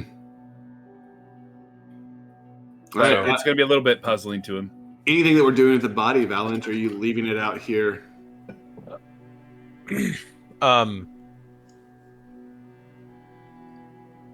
Sorkan would have used. We'll use a couple mana to burn the body. I'm already past 8 anyway at this point, so I'm on the next level. Did you need to roll for that? We will. Yeah, I will. So I'm going to use a couple mana and make sure start a fire on the body so it burns as I say that prayer. And as I catch up to the group, I apologize. As I was applying the bandage, Valent had a deeper wound than we initially thought. So, Mihail was watching you very intently as you took him away. And so, at this point... And I know that. He's going to just look at you with a deadpan look and just nod once and then turn his attention towards Gabriella. Understanding that it was necessary, like it had to be done. So I have to ask as well, with Gabriella, is somebody cast a silence bubble around her head so that she can't hear what's going on around her? Or is she aware of this conversation of Valent having a deeper wound? No, she would be aware. I thought she That's was why I under said silence anyway. Well, I thought you guys had cast a bubble around her where she was standing at one time and she'd counter. Yeah, it was strictly a bubble of where she was standing. And then our longer conversation, Jason had cast magic to Sky magic there. Conceal that conversation. I just told Mahale. No, I said that intentionally for Gabriella, knowing full well Mahale, probably Eretmir, saw me do what just transpired. What was just said was strictly for Gabriella. So Gabriella you almost hear like this slight giggle arise from her throat beneath the bag, and she will say, "Volos' will cannot be stopped." Gosh, bitch! Because of you, another Stuhian is dead. Erdemir's gonna still look at her like, come on. If you knock her out, you're gonna have to carry her the whole way. All right. Any other happenings as you guys are moving on towards Leerheim? As we walk on, I'm just gonna ask Eretmir quietly for the bracers, and I'm gonna hide those again. Roughly about a mile and a half outside town. Okay, so as you guys are getting about a mile and a half away, 𝐸 going to break off to go hide the magical items that have been taken from the ferrettery. The rest of the party is going to kind of slow their pace and movement, and 𝐸 will eventually catch up as you guys then make your way into Leerheim. At this time, it's probably going to be getting closer to about supper time, about mid-evening or so. As you guys walk through the gates, there's soldiers that are watching. They kind of give you guys a strange eye. Real quick here. Yeah, before we get back into town, I just want to take a moment to try and confer with 𝐸 and Mahale at some point and say, is there not a concern that we are returning with a woman that knows that we just murdered somebody in the woods? Like, that's not a problem for you guys that we haven't... She doesn't know we murdered someone in the woods. She had a bag over her head. She has a bag over her head. And she didn't. I intentionally said I took Valent off to where I was out of earshot, so she would not have been able to see or hear. But what you did was, like, when you returned, you're like, oh, a deeper wound. But the understanding is that obviously that was not true. Yeah, but she doesn't know that. Well, she thinks it's Volos' will. I think that's a pretty bold assumption. That she doesn't know. She should have died in the first crawling place. On the ground. We should have killed her a long time ago, but we're here now, so. Okay. I'm just not sure. Saying you guys haven't gotten there yet. Is that still the choice you want to make? I think he's reintroducing the idea. That's all I'm saying is that, yeah, Dawn is in favor of eliminating her as well. I'm totally fine with eliminating her. But we're bringing her back after there was a deliberate, like, elimination of the only other person that we found, and that just seems like a very loose, frazzled end that we are bringing back to turn her over to the Ninth Council with everything else that's transpired in the woods up to this point. If that's the direction you would like to go, that's fine. That's just, it just seems messy to me. So counterpoint to that, she's out there in the woods leading our people to their deaths, right? Spouting off that her and her husband were hearing Volos in their head. So if she starts spouting off that we're killing random people in the forest, are they really going to take her seriously? Yeah, they're kind of crazy for Volos as well, so maybe. Yeah, but talking in their head, like that's kind of a next level crazy. I guess. Right? Or am I wrong? That being said, hear voices often. Has anybody else following Volos? Like the Ninth, anything? Yeah. Yeah. So no, she's fucking crazy. You get crazy 70% and crazy 40%. I'm gonna take the 70. Like. Okay. I get what you're saying. I do. Yeah. But I think we covered our tracks as best as we can. Well, I feel that's strictly not true. But we've covered. Well, other than murdering her, right? You've covered your tracks as much I'm as totally you're fine willing with, to again. cover your tracks. Mahale, No. I'm totally good with killing her. Just making that aware. Erdmir's clearly ready. No, I think this will probably bite us in the ass later, but I think we need to bring her in. Okay. That's all. And Erdemir's still wondering what the hell's going on. Yeah, because we keep Well, sneaking I off assume into the Zircon explained bushes. things. No, when he asked I just for got the- my little gauntlets. cufflinks takeaway. No, we I just will- keep sneaking off into the bushes to have secret little conversations. If I spend 3 more mana, I get to roll twice tonight. So I mean, we could kill her and speak to dead. It's fine. I'm the guy with 3 cantrips and spending 16 mana in a session. It's fine. How did that work? You're up to 16, whatever I'm at now. Your moms are gonna Yeah. be so mad at you. Yeah, they are. I think you're at like 21 now. He's gonna come back looking Am I- older than both No. of them. Well, at you're at your 16. you're at your second roll. Oh no, you've got 2 for the next one so far. Yeah. Don't Yeah. age me before my time, buddy. I didn't People do that age you now. anymore. Okay. So, I'm looking Dawn. for a final decision here. I'm with Dawn. I think I'm fine with,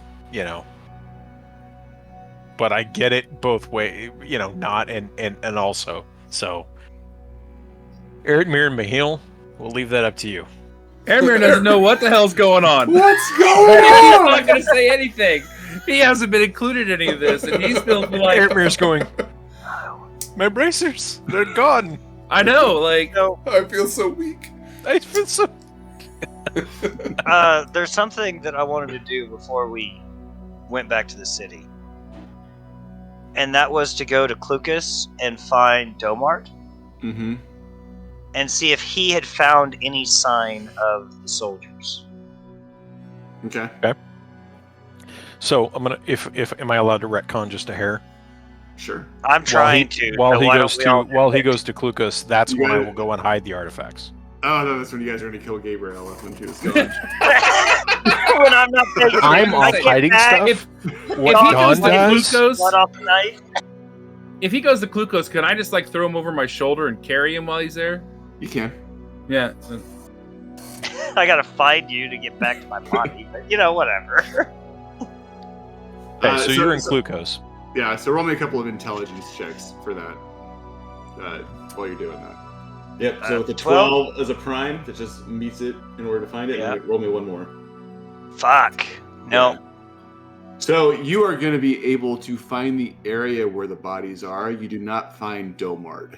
You are going to be able to travel up north in the direction that you sent him in, and you are going to find what appears to be a very bloody battle.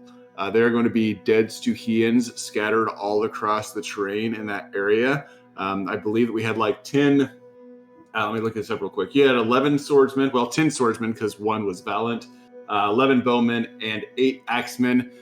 Many of them have aged from how you remember them. They have full beards, graying hair. Their skin is wrinkly as they had tried to use magic, fight off the Vukhari that were slaughtering them. They've just been maimed and butchered across the entire area, blood everywhere. What appears to be like the slaughter of elderly people is what it looks like. Just elderly people scattered across the entire terrain, slaughtered and butchered by Vukhari. There are Vukhari in the numbers as well that are there, and you are going to see a number of tents that is astounding further on beyond that. Probably somewhere upwards of 200 tents. Jesus Christ. Now, But am you I do not find understanding you Domard. correctly that my men were in the pile of corpses? No, you just find the bodies specifically of what you believe to be the company that came from the other Okay. soldiers. Well, you said pike or archers and axemen. Yeah. I was like, did my Yeah, guys archer- die? We had swordsmen, axemen, and archers in his company. So, Okay. I have a quick clarification here. So she led them. She threw their weapons into the water and then said, "Hey, let's go attack them." And they're like, with no weapons, going, "Sure." No. I'm guessing they got took ambushed. she took them into the area, and they got ambushed. And when they got Okay. ambushed, she threw all of their weapons off into the water. Okay. She literally used magic. She used magic and just ripped them from their hands and cast them out into the water. Ah, okay, gotcha. All right, just wanted to clarify because all right. I was like, those are some dumb soldiers. Probably deserve to die. 𝐥𝐤𝐤's not going to take long to hide the stuff. It's pretty dense forest out here, right? Yeah. Yeah. He's not going to take long, and he's going to come back, hopefully while he's still in 𝐾𝐤𝐤. And then I will fill I figure it'll 𝐿rithmir take a in while to find everything. on what has transpired. In a silent bubble? In a silent bubble. Okay. And Dawn, anything that you were doing during that time? Oh, go ahead, Mail. Nope, just walking along. Fighting Well, back we the paused. Are you actually carrying him over your shoulder? I don't know I what we're assumed you doing. If weren't. we are, the I assumed you weren't. Are you? I mean, I can if that's what we're doing. I'd rather have you on guard duty for the wench if she tries anything. He'll use your body as a weapon. I don't think I have enough health to make that work. So what are we doing? Are you guarding or carrying? I mean, I could have the rope tied around me and carry him, or we can. I don't know what we're doing. Look, I'm the one left in the dark. You guys got to tell me what I'm doing. You knowing on what's going on hinges on what you're doing, so you tell me. But I don't know what's going on. So what is your action? That's what What he's are you saying. doing? You have. Are you carrying him or guarding? Is that agreed to everyone else? That's okay? Because if We're asking you, bud. What does 𝐿rithmir want to be doing? While he's in 𝐾𝐤𝐤 and I'm off hiding shit, what are you doing with his body? Are you guarding it or I don't carrying think it I back want to to know the the city? answer to this. I That's guess weird. I mean let's I just get came back. out- I'll carry him. I don't know what anything's going Okay. on, so I have no reason to want to do anything. I'm trying to figure out what the hell is going on. So you asked me what I want to do, and I'm like, I don't know. You guys are just killing people and doing shit, and I don't get a say. So why are you asking me now? So I guess he'll just carry him and hold on to the rope with her. Okay. 𝐥𝐤𝐤's gonna hide the stuff and eventually catch back up. I mean, someone else could hold the rope and walk in front of me, and I could watch her. But whatever. Dawn can hold the rope.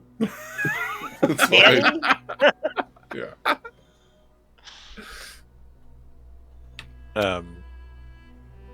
How long? I guess how long is he in 𝐾𝐤𝐤? It'll only be maybe half an hour or so. How long does it take me to hide stuff?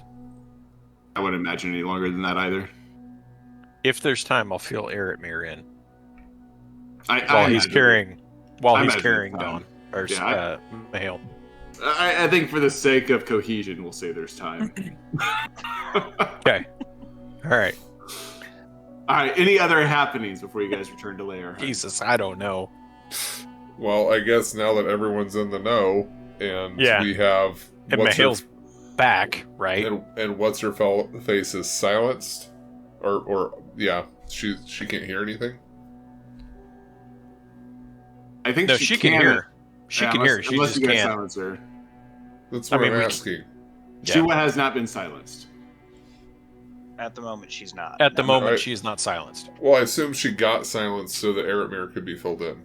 I assume that 𝐥𝐤𝐤 put a bubble around him and 𝐿rithmir to talk Yeah. about whatever. Okay. Jesus. Yeah. The best Logistics laid of plans, Dragging man. prisoners. The best laid plans. Okay. Point All right. is, everyone knows. Everybody knows, Everybody right? knows, and we can bubble the wench so that we can have a conversation. When he gets out of his coma, yeah. Yes. So who's spending the mana to bubble the wench? It Not doesn't- me. Doesn't I thought it didn't cost No, mana. I He hid just I put hid the items away. I hid the items. Oh, that's right. Yeah, I see. yeah. I hid the Look, items. You know what? Just we Oh. can. I'll spend a mana. Okay. To bubble her.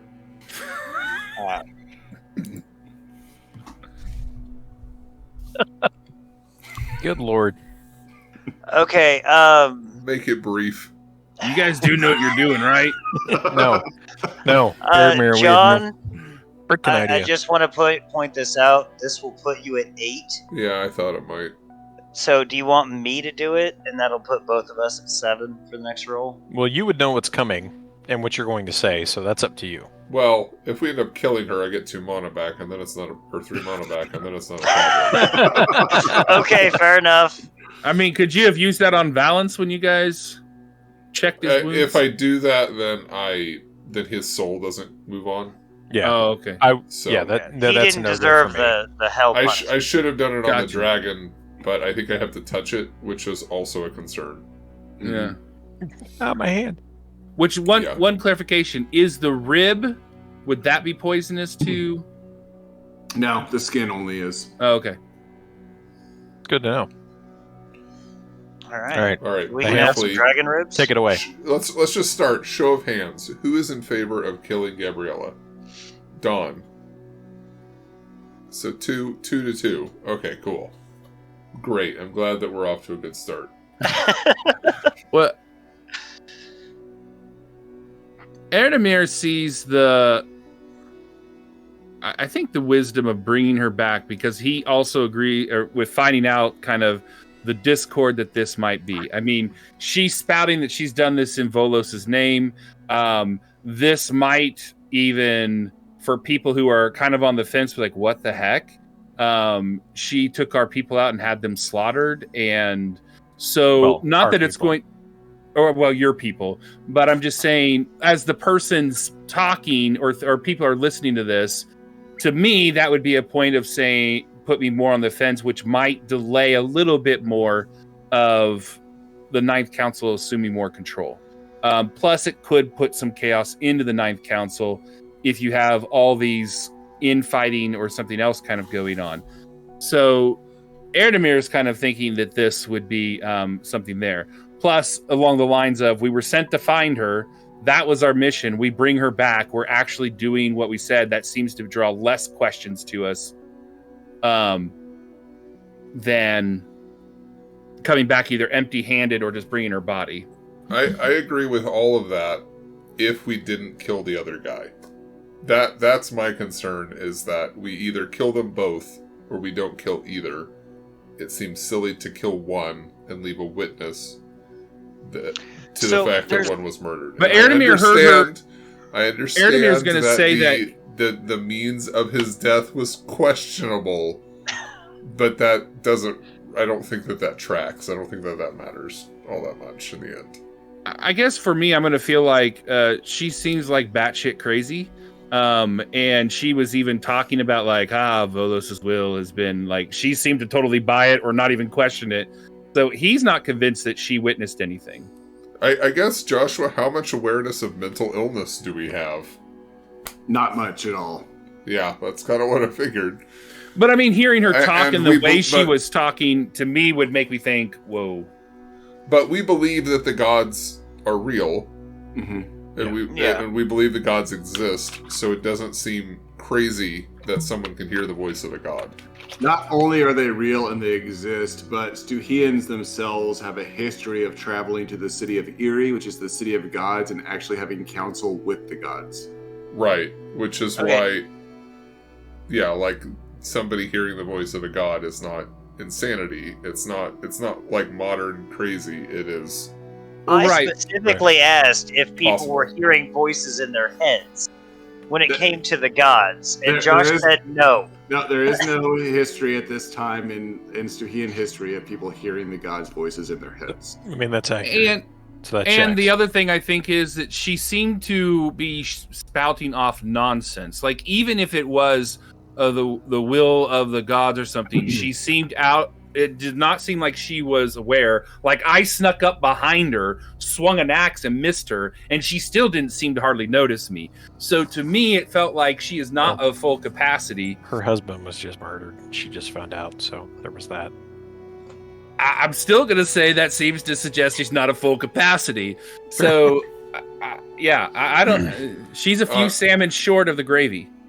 Yeah, the Ninth Council is my concern because they're also crazy. They're Wolo's crazy on top of that, and so all it takes is them going, "Oh, we do believe her, or we believe that she can communicate with Volos," and then we're screwed. I get that, and I'm all for murdering. What I want to know, I'm all for murder. I'm all for murder. Yeah, Mahale, did you inform us of what you've seen as you come out of your trip? Yes. During the discourse of what to do with her, I would explain that I found hundreds of Vukari tents camped out northeast. Is that right? And that is why I want to kill her. We have our answer. We know how many, at least, we can prepare for, more than we've ever seen. Our folks were not only slaughtered, but they expended every ounce of life they could possibly spend in defense of themselves. And she did nothing. You also know that the following day is the solstice. So the actual day of the supposed attack, right? Yeah. Mm-hmm. So 𝐸 already has a good idea, and you do too, of numbers, or at least a bare minimum. So any information as far as 𝐸's concerned this woman has, and what she has done, regardless of what he did earlier, is now null and void, and she has no purpose. She should be killed and not allowed to go into the afterlife as far as he's concerned. She is below what we are fighting. She not only sacrificed her own people, right? A whole platoon. No, I'm all for cursing her soul for eternity. By the end of it, still want her to die. I'm just thinking that she could be useful, but you make a good point. I find no use for her. Doing the glucose thing really gave us most of the information we needed. I find no use for her. She is not worth the time. She is worth any trouble that comes upon our heads for getting rid of her. As far as 𝐸's concerned, she willingly killed how many followers of Mahina? I mean, at least 30. 30. But at the same time, I feel like she killed 29. You killed 1.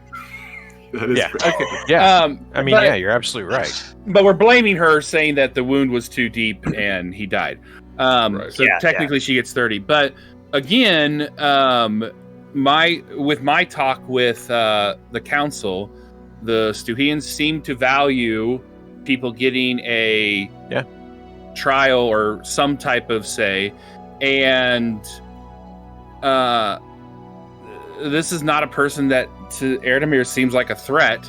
We're not taking her back for information. We're taking her back, one, to give validity to what we've done, and if she's still talking this crazy, or not crazy, but the way she is, it seems to suggest that now the Bakari are even a greater threat. And she kind of supports that, where it's not just us saying it.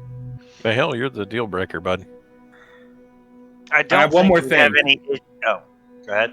With the 𝐸hians, would it be a problem, regardless if they're Volos or Morhian, that their soldiers were killed by someone? Would that still be considered by the people of that town grave sin or something terrible? Mm-hmm.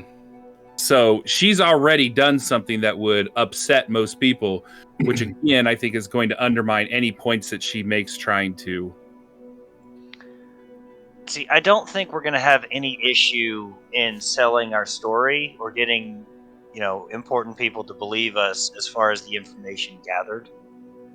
Like, if we kill her and I go up to Gavrain and lay out what's going on, I don't think he's going to have any doubts or try and question what I've seen. At least so far from interactions, he takes what I say seriously, I guess. Yeah, I think that you have probably the most credibility of any of us at the moment, I would say. At least among, the Ninth Council in particular. Yeah. I'm going to say we kill her. I think 𝐸 made a very good point in that she doesn't have as much use tactically. And while Eretmir makes a good point on using her to sow discord as far as the Ninth Council and Wolos, I mean, that can just be spread through the rumor mill. And that would cause more damage than her just spouting nonsense. And we can still tell the tale of Valent. Yeah. You know, he was running away from her. She was chasing him. He was wounded. She attempted to kill him. We had to intervene. His wounds were too serious and he died. Was that the And plan? we executed her. Yeah. Well, couldn't help it. She wouldn't stop. And that's the reason why she's dead. 10 miles away from where the other guy's at. We tried to bring her in, but she was just too much of a hassle. She just kept fighting it. Was that the plan? Everybody's relatively on board. Well, 3 out of 4, I think, are on That's board. why I said relatively. I think Eretmir is going to say, look, or he's just going to be like, look, I need to go relieve myself, and I'm going to just walk off. And I guess if she tries to escape or something, then. But he doesn't agree with this, and he's just wanting to. If he doesn't see what happens, then at least he can't report what happened. We waited so long. We're gonna murder her like right inside the city gates.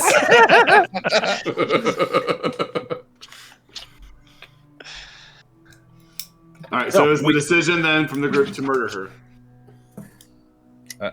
Execute her. It's not murder. It's justified. Execute her to exact justice on. The I words don't know. matter. Eretmir is out by a tree peeing. Is that the intent of you guys to exact justice on Gabriella Marinov? Yeah. Dawn is okay with this. Who is going to? I mean, let's do this. Eretmir has moved over into the shrubs. Who's going to be the executioner? I'll do it this time, since 𝐸 took my responsibility last time. 𝐸 like, you'll try. Yeah. Oh, here, let me go talk to you for a second. Can I put a Band-Aid on you? Why'd Here's a you even bandage. ask? All right. Yeah, I'll do it. Tell us how you execute her. How do you get rid of Gabriella? Well, not so much like, you don't have to be graphic in terms of you Right. her, but what are you doing with the body? Like, how are you? Well, Are you bringing the body back with you to Leierheim? Are you leaving it out here? I do have a question on 𝐸 Speak with Dead. Does the head have to be attached to the body? No, technically, it does not. I'm intending. Okay. So, can you still speak with Dead after I suck her off?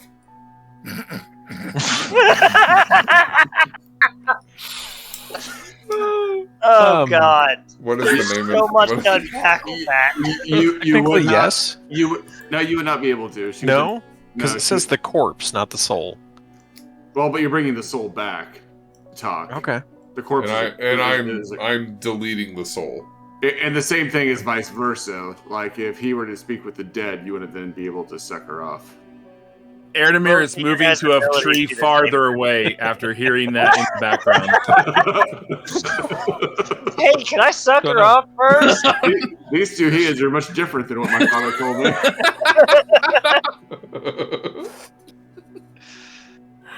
There you go. So no. So yeah, I'm gonna behead her, and then probably take the head back to the city to give to 𝐸𝐤 to prove that she's been taken care of. Gabriel? Mm-hmm. Yeah. I don't know why I keep saying 𝐸𝐤. I don't know why there's an in Same there. reason I say Is it Katarina. going to create a problem if I remove her soul?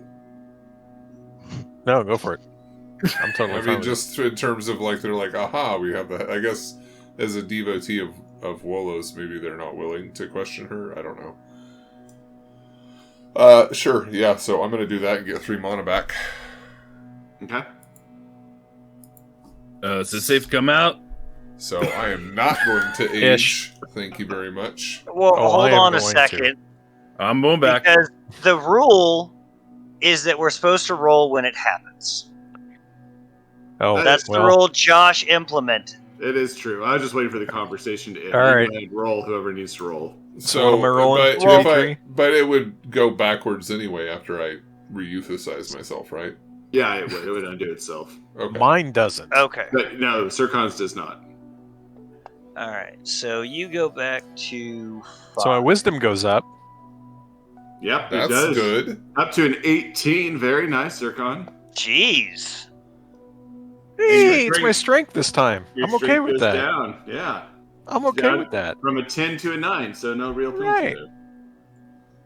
That's You good. aged well this time, 𝐸. I did. Looking good. I got the whole You're silver fox distinguished. thing going on. Yeah. Yeah. 𝐸, if you would, you may check your classes for cleric and just make sure you don't get an additional bonus anything for yeah. being 18. I think. Oh, you do. You get. I do. Yeah. You get extra 3rd level spells at that level. I do. Mm-hmm.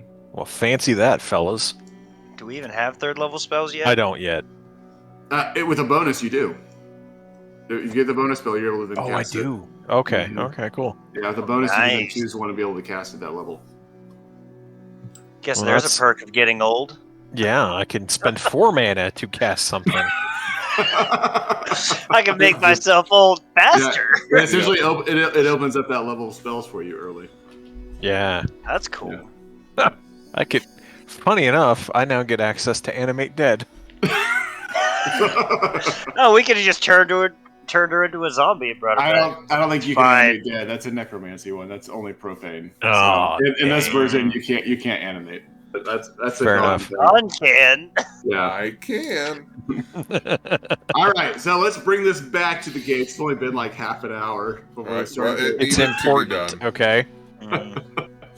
All right, the so, solstice is over. Everyone's dead. Yeah. so you guys are returning to the gates with the head in tow. Yeah. Coming through. I don't know if you're just like holding the head like this as you're walking, or it's No, it's in a bag. It's in a bag. Okay, so the soldiers are not going to notice the head in bag. But you guys are returning. I need to know where you guys are going and what exactly you're doing as you're entering the city. All right, so I'm gonna need to go You got a talk head, to Grail. a head in one bag, some dragon ribs in another bag. So I think me and 𝐸 should go to Gavrail with Okay. the head. and Eretmir and I will go to the Carrion Council. Yes, with the ribs. Okay. Yeah, he's only given up 1 rib though. Yeah. No. Sure. Yeah, it's fine. Yeah, that's Okay. okay. That's fair. Keep your favorite one. I'm not there. Yeah, go for it. So let's start with Dawn and Eretmir coming into the Temple of Marhina, where the Carrion Council awaits. They're kind of moving about, but in the main hallway, we are going to have Dorothy, as well as Dawn's mother and his daughter sitting in there. He's actually with her this time. Thank God. And Serena will be in there as well. So you guys will be able to approach. I don't know that anybody. I guess Dawn, you were hurt a little bit during the battle, but for the most part, you guys got through almost unscathed. So Right. you guys are walking through with a few bruises on Dawn. Eretmir's looking good, and your mother Roselia will step up. Hey, you've made it back. It's so late. I thought you might be back hours ago. Did everything go okay? Everything went just fine. We were just being careful in our execution to ensure that no one was harmed any more than necessary.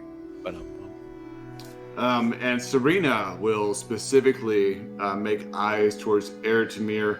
Dawn, you can roll me a wisdom check with the look that she gives him.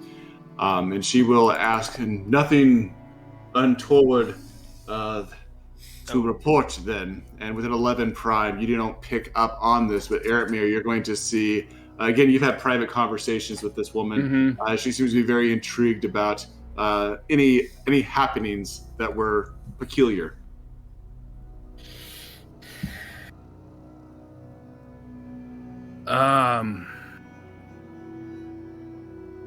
None. We dealt with the dragon, and like I said, we came back to be safe, took our time, make sure that we had things planned. The town has been bustling, yes. People all over. I believe that we saw the sir come by looking for Mihail hours ago. But beyond that, there's been very little activity. Many, not even many, the few that passed yesterday have been buried. Their loved ones doing what they can with the bodies. Those loyal to Volos have been taken to their temple, and those loyal to Marhina have met us out in the courtyard. But overall, the city has been somewhat on edge all day. But we are doing our best to keep them calm, yes. And he's going to extend his hand out and to receive the ribs for the all. Eramir will hand over the rib, and he will let me amend a little bit. Sorry, a lot has happened, and trying to remember, but we did encounter a lady. I don't really remember her name, and not really anyone I know, and another soldier. And unfortunately, the soldier did not survive the wounds, but probably Don can explain that more. Serena is going to kind of straighten up. Stuhians or Vukari? Stuhians. We encountered Gabriella. Unfortunately, she met her demise. It seems that she believed that she could hear the voice of Volos, and she led a platoon, or a squadron, to slaughter against the Vukari. With that verbiage, Roselia and Dorothy are going to audibly gasp, stepping back. I need 2 more wisdom saves from Ertemir and Don. Nice. Don with a 22 and Ertemir with a 10. Don, your eyes are going to catch Serena out of the corner of them. Her face paling, almost to the point that it looks like she may be sick. And you see her visibly swallow. With that 22, you can see her holding something back. And she quickly tries to catch herself and say, the Ninth Council, Volos followers believing they can hear the voice of a god. That's truly something to be concerned about. Yes. Well, regardless, she and the soldier are both dead. And we returned with some of her remains. Mihail is handling that part of it so that we could be free to return here with what we were tasked to retrieve. Okay. And with your words, she almost reads them wrong at the beginning. So as you say you return the remains, she steps down as though she's going to reach out to receive them. And with you saying that Mihail has them, she's going to almost pull her hand back and cross her arms awkwardly and say, I see. And what of the remains of the soldier? Surely his family will want to see him as well. You brought those back too? Sir Khan performed rites where he fell. We did not return with the body. As a devotee of Marhina in the way that he is, I figured he knew best. Roll me a charisma with that, Don. Yeah, that tracks. Yeah. With a 12, it'll be your mother being, well, I understand how Sir Khan may see that as being the appropriate thing to do. I'm not sure that this soldier's family will feel the same way. I couldn't say. All right. Anything more from Ertemir and Don? I mean, Don's going to go and see to his daughter, but after he's done providing the report, he doesn't have anything else to say. All right, and 𝐿𝐷𝐼r. I think 𝐿𝐷𝐼r is just going to he's going to leave, and he has a bottle of wine in his inventory and probably just enjoy that bottle. Probably needs to see it from top to bottom. All right. It's been a long day. It has been. Let's then shift to Mihail Caligula and Sir Connemara as they are heading out to seek Sir Gabriel Caligula, who will be in the Caligula courtyard is where you'll find him. The courtyard is actually empty. You can see that the practice dummies, 2 of them are broken.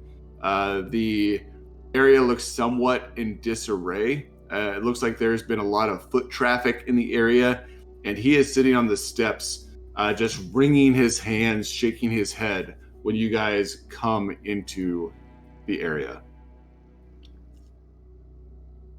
All right, so I'll walk into my courtyard, look around, and look at Gabriel and say, Surtur?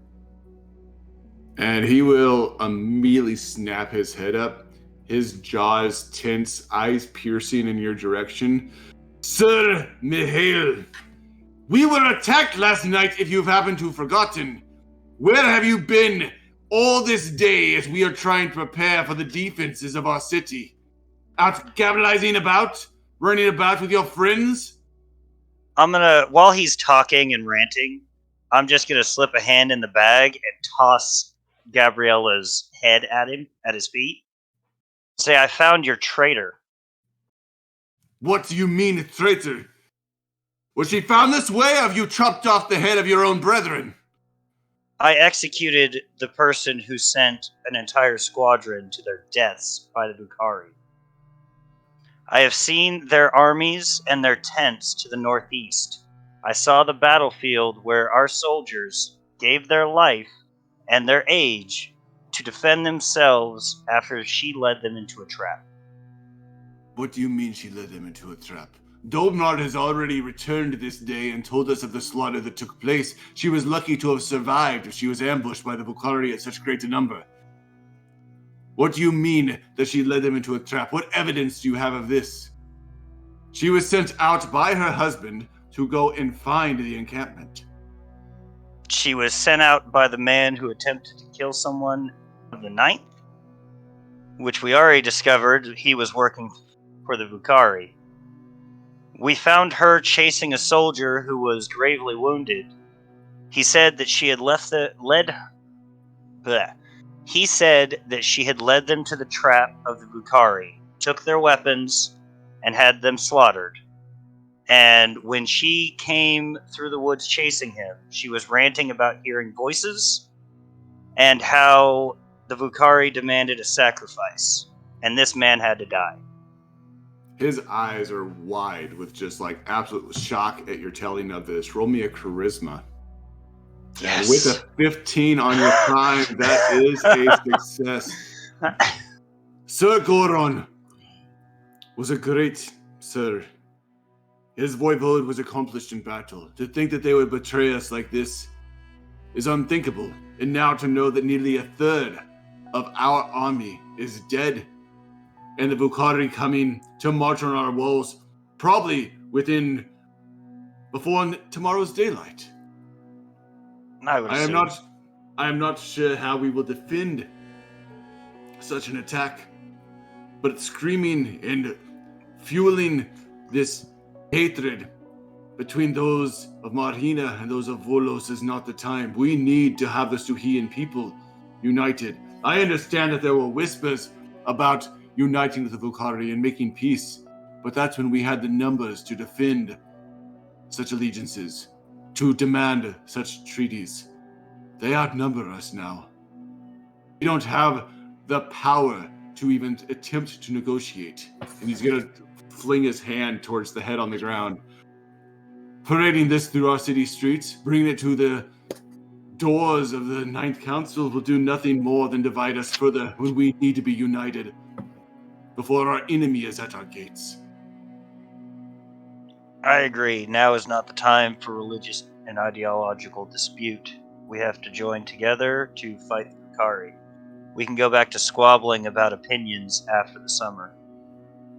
And this is why you're meant to lead. This is why you are 𝐥𝐤𝐤𝐞. Hey. He's gonna again shake his head, snorting, and just be like, I will go and speak to the Archon, and I will speak to the Ninth Council, and I will do what I can to ready our troops for the impending war. We have no choice now but to fight this summer. If they want peace, they'll have to vouch for it next year. And hopefully we'll be able to kill enough of their own this summer that allows us to have enough weight on the scales to even suggest such a thing. Well, hopefully we can gather the support to defend ourselves and be able to make that attempt next year. Well, you leave it to me to go make the negotiations as I were. I hold the rank only second to that of the Archon himself. I expect you and, he's going to look at 𝐸 again, your friends, to start preparing defenses. I believe that tomorrow we will all be soldiers. 𝐸 will bow. It is Marhina's will to defend this city. I don't care who will it is at this time, as long as the city remains defended. I'm going to look around my courtyard and kind of gesture with my arms and be like, what happened here? Where is 𝐷omard? Your soldiers were practicing and 𝐷omar's down at the tavern drinking a beer, and he's gonna go marching off towards the thing. leaving the head where it was on the ground. I'm gonna look at my hill. The bitter sounds pretty good. Yeah, no shit. And with that, we will close up tonight's session, and next week we will begin with the Vukaris' attack on the city of Lerheim. Their siege on Lerheim. Yeah. All right, so thank you guys again for hanging out with us here tonight on Dungeon Brew. This has been our episode of the Ninth Ascension. Hit the like button, the subscribe button, and we'll see you all again next time. In the realm of 𝐸𝐤𝐤, nestled within the expansive tapestry of thrice 9 lands, the Gilded Age is coming to an end. In the coastal city of Lerheim, ageless 𝐷uhíans, devout to the frozen witch, harness the power to wield the same energy that stitches together reality. Yet winds of change whisper the name of Volos, the Horned God. The Ninth Council rises, and our heroes, staunch Carian loyalists, embark on expeditions to safeguard 𝐷uhían history while defending against their wicked enemies. The celestial dance of Marhina's worshippers is disrupted by the growing shadow of Volos, and the imminent clash between the Carian and Ninth Councils threatens to reshape the very fabric of 𝐸𝐤𝐤. Amidst this turmoil, our heroes navigate treacherous landscapes, from the frozen wastes where dragons roam to the hidden conclaves of the bloodthirsty skin switches. Each expedition reveals fragments of a forgotten past, hidden truths, and the intricate connections between 𝐷uhían magic and the divine realms. As the 𝐷uhíans grapple with the choice between allegiance to Marhina or Volos, loyalty becomes a precious commodity. Our Carian heroes, entrusted with preserving 𝐷uhían heritage, face moral dilemmas, forge unlikely alliances, and confront the shadows that lurk within their own ranks. The world of 𝐸𝐤𝐤 awaits, a canvas painted with hues of enchantment and conflict. Will our heroes unravel the secrets that bind thrice 9 lands, or will they succumb to the inevitable tide of a revolution? Brace yourself for an episodic tale, where every choice resonates across the realms, shaping the destiny of 𝐸𝐤𝐤 itself. I freaking hate it, man. You should eat like cookies in bed, right? Like just a little snack. Fucking drives me nuts. Crumbs everywhere. Yeah, I still want to go eat cookies in my bed. There was so much of that I wasn't ready for. Like, one, we're talking about eating while you're having sex in bed. And you're like, I'm not mentally prepared for it. Like, that's the only thing stopping you from eating while having sex. And then you're like, my wife used to do it. Okay, I'm just going to say this Totally for normal. we might need to cut that out too. No, leave that in. That's fine. No, we can leave that part in. My wife used to do it. Drove me crazy. That's fine. Just leave that in. It's not going to bother anybody. I don't know what was said, but I'll catch it in the rewatch and make sure that I add it into the blooper reel. Yeah.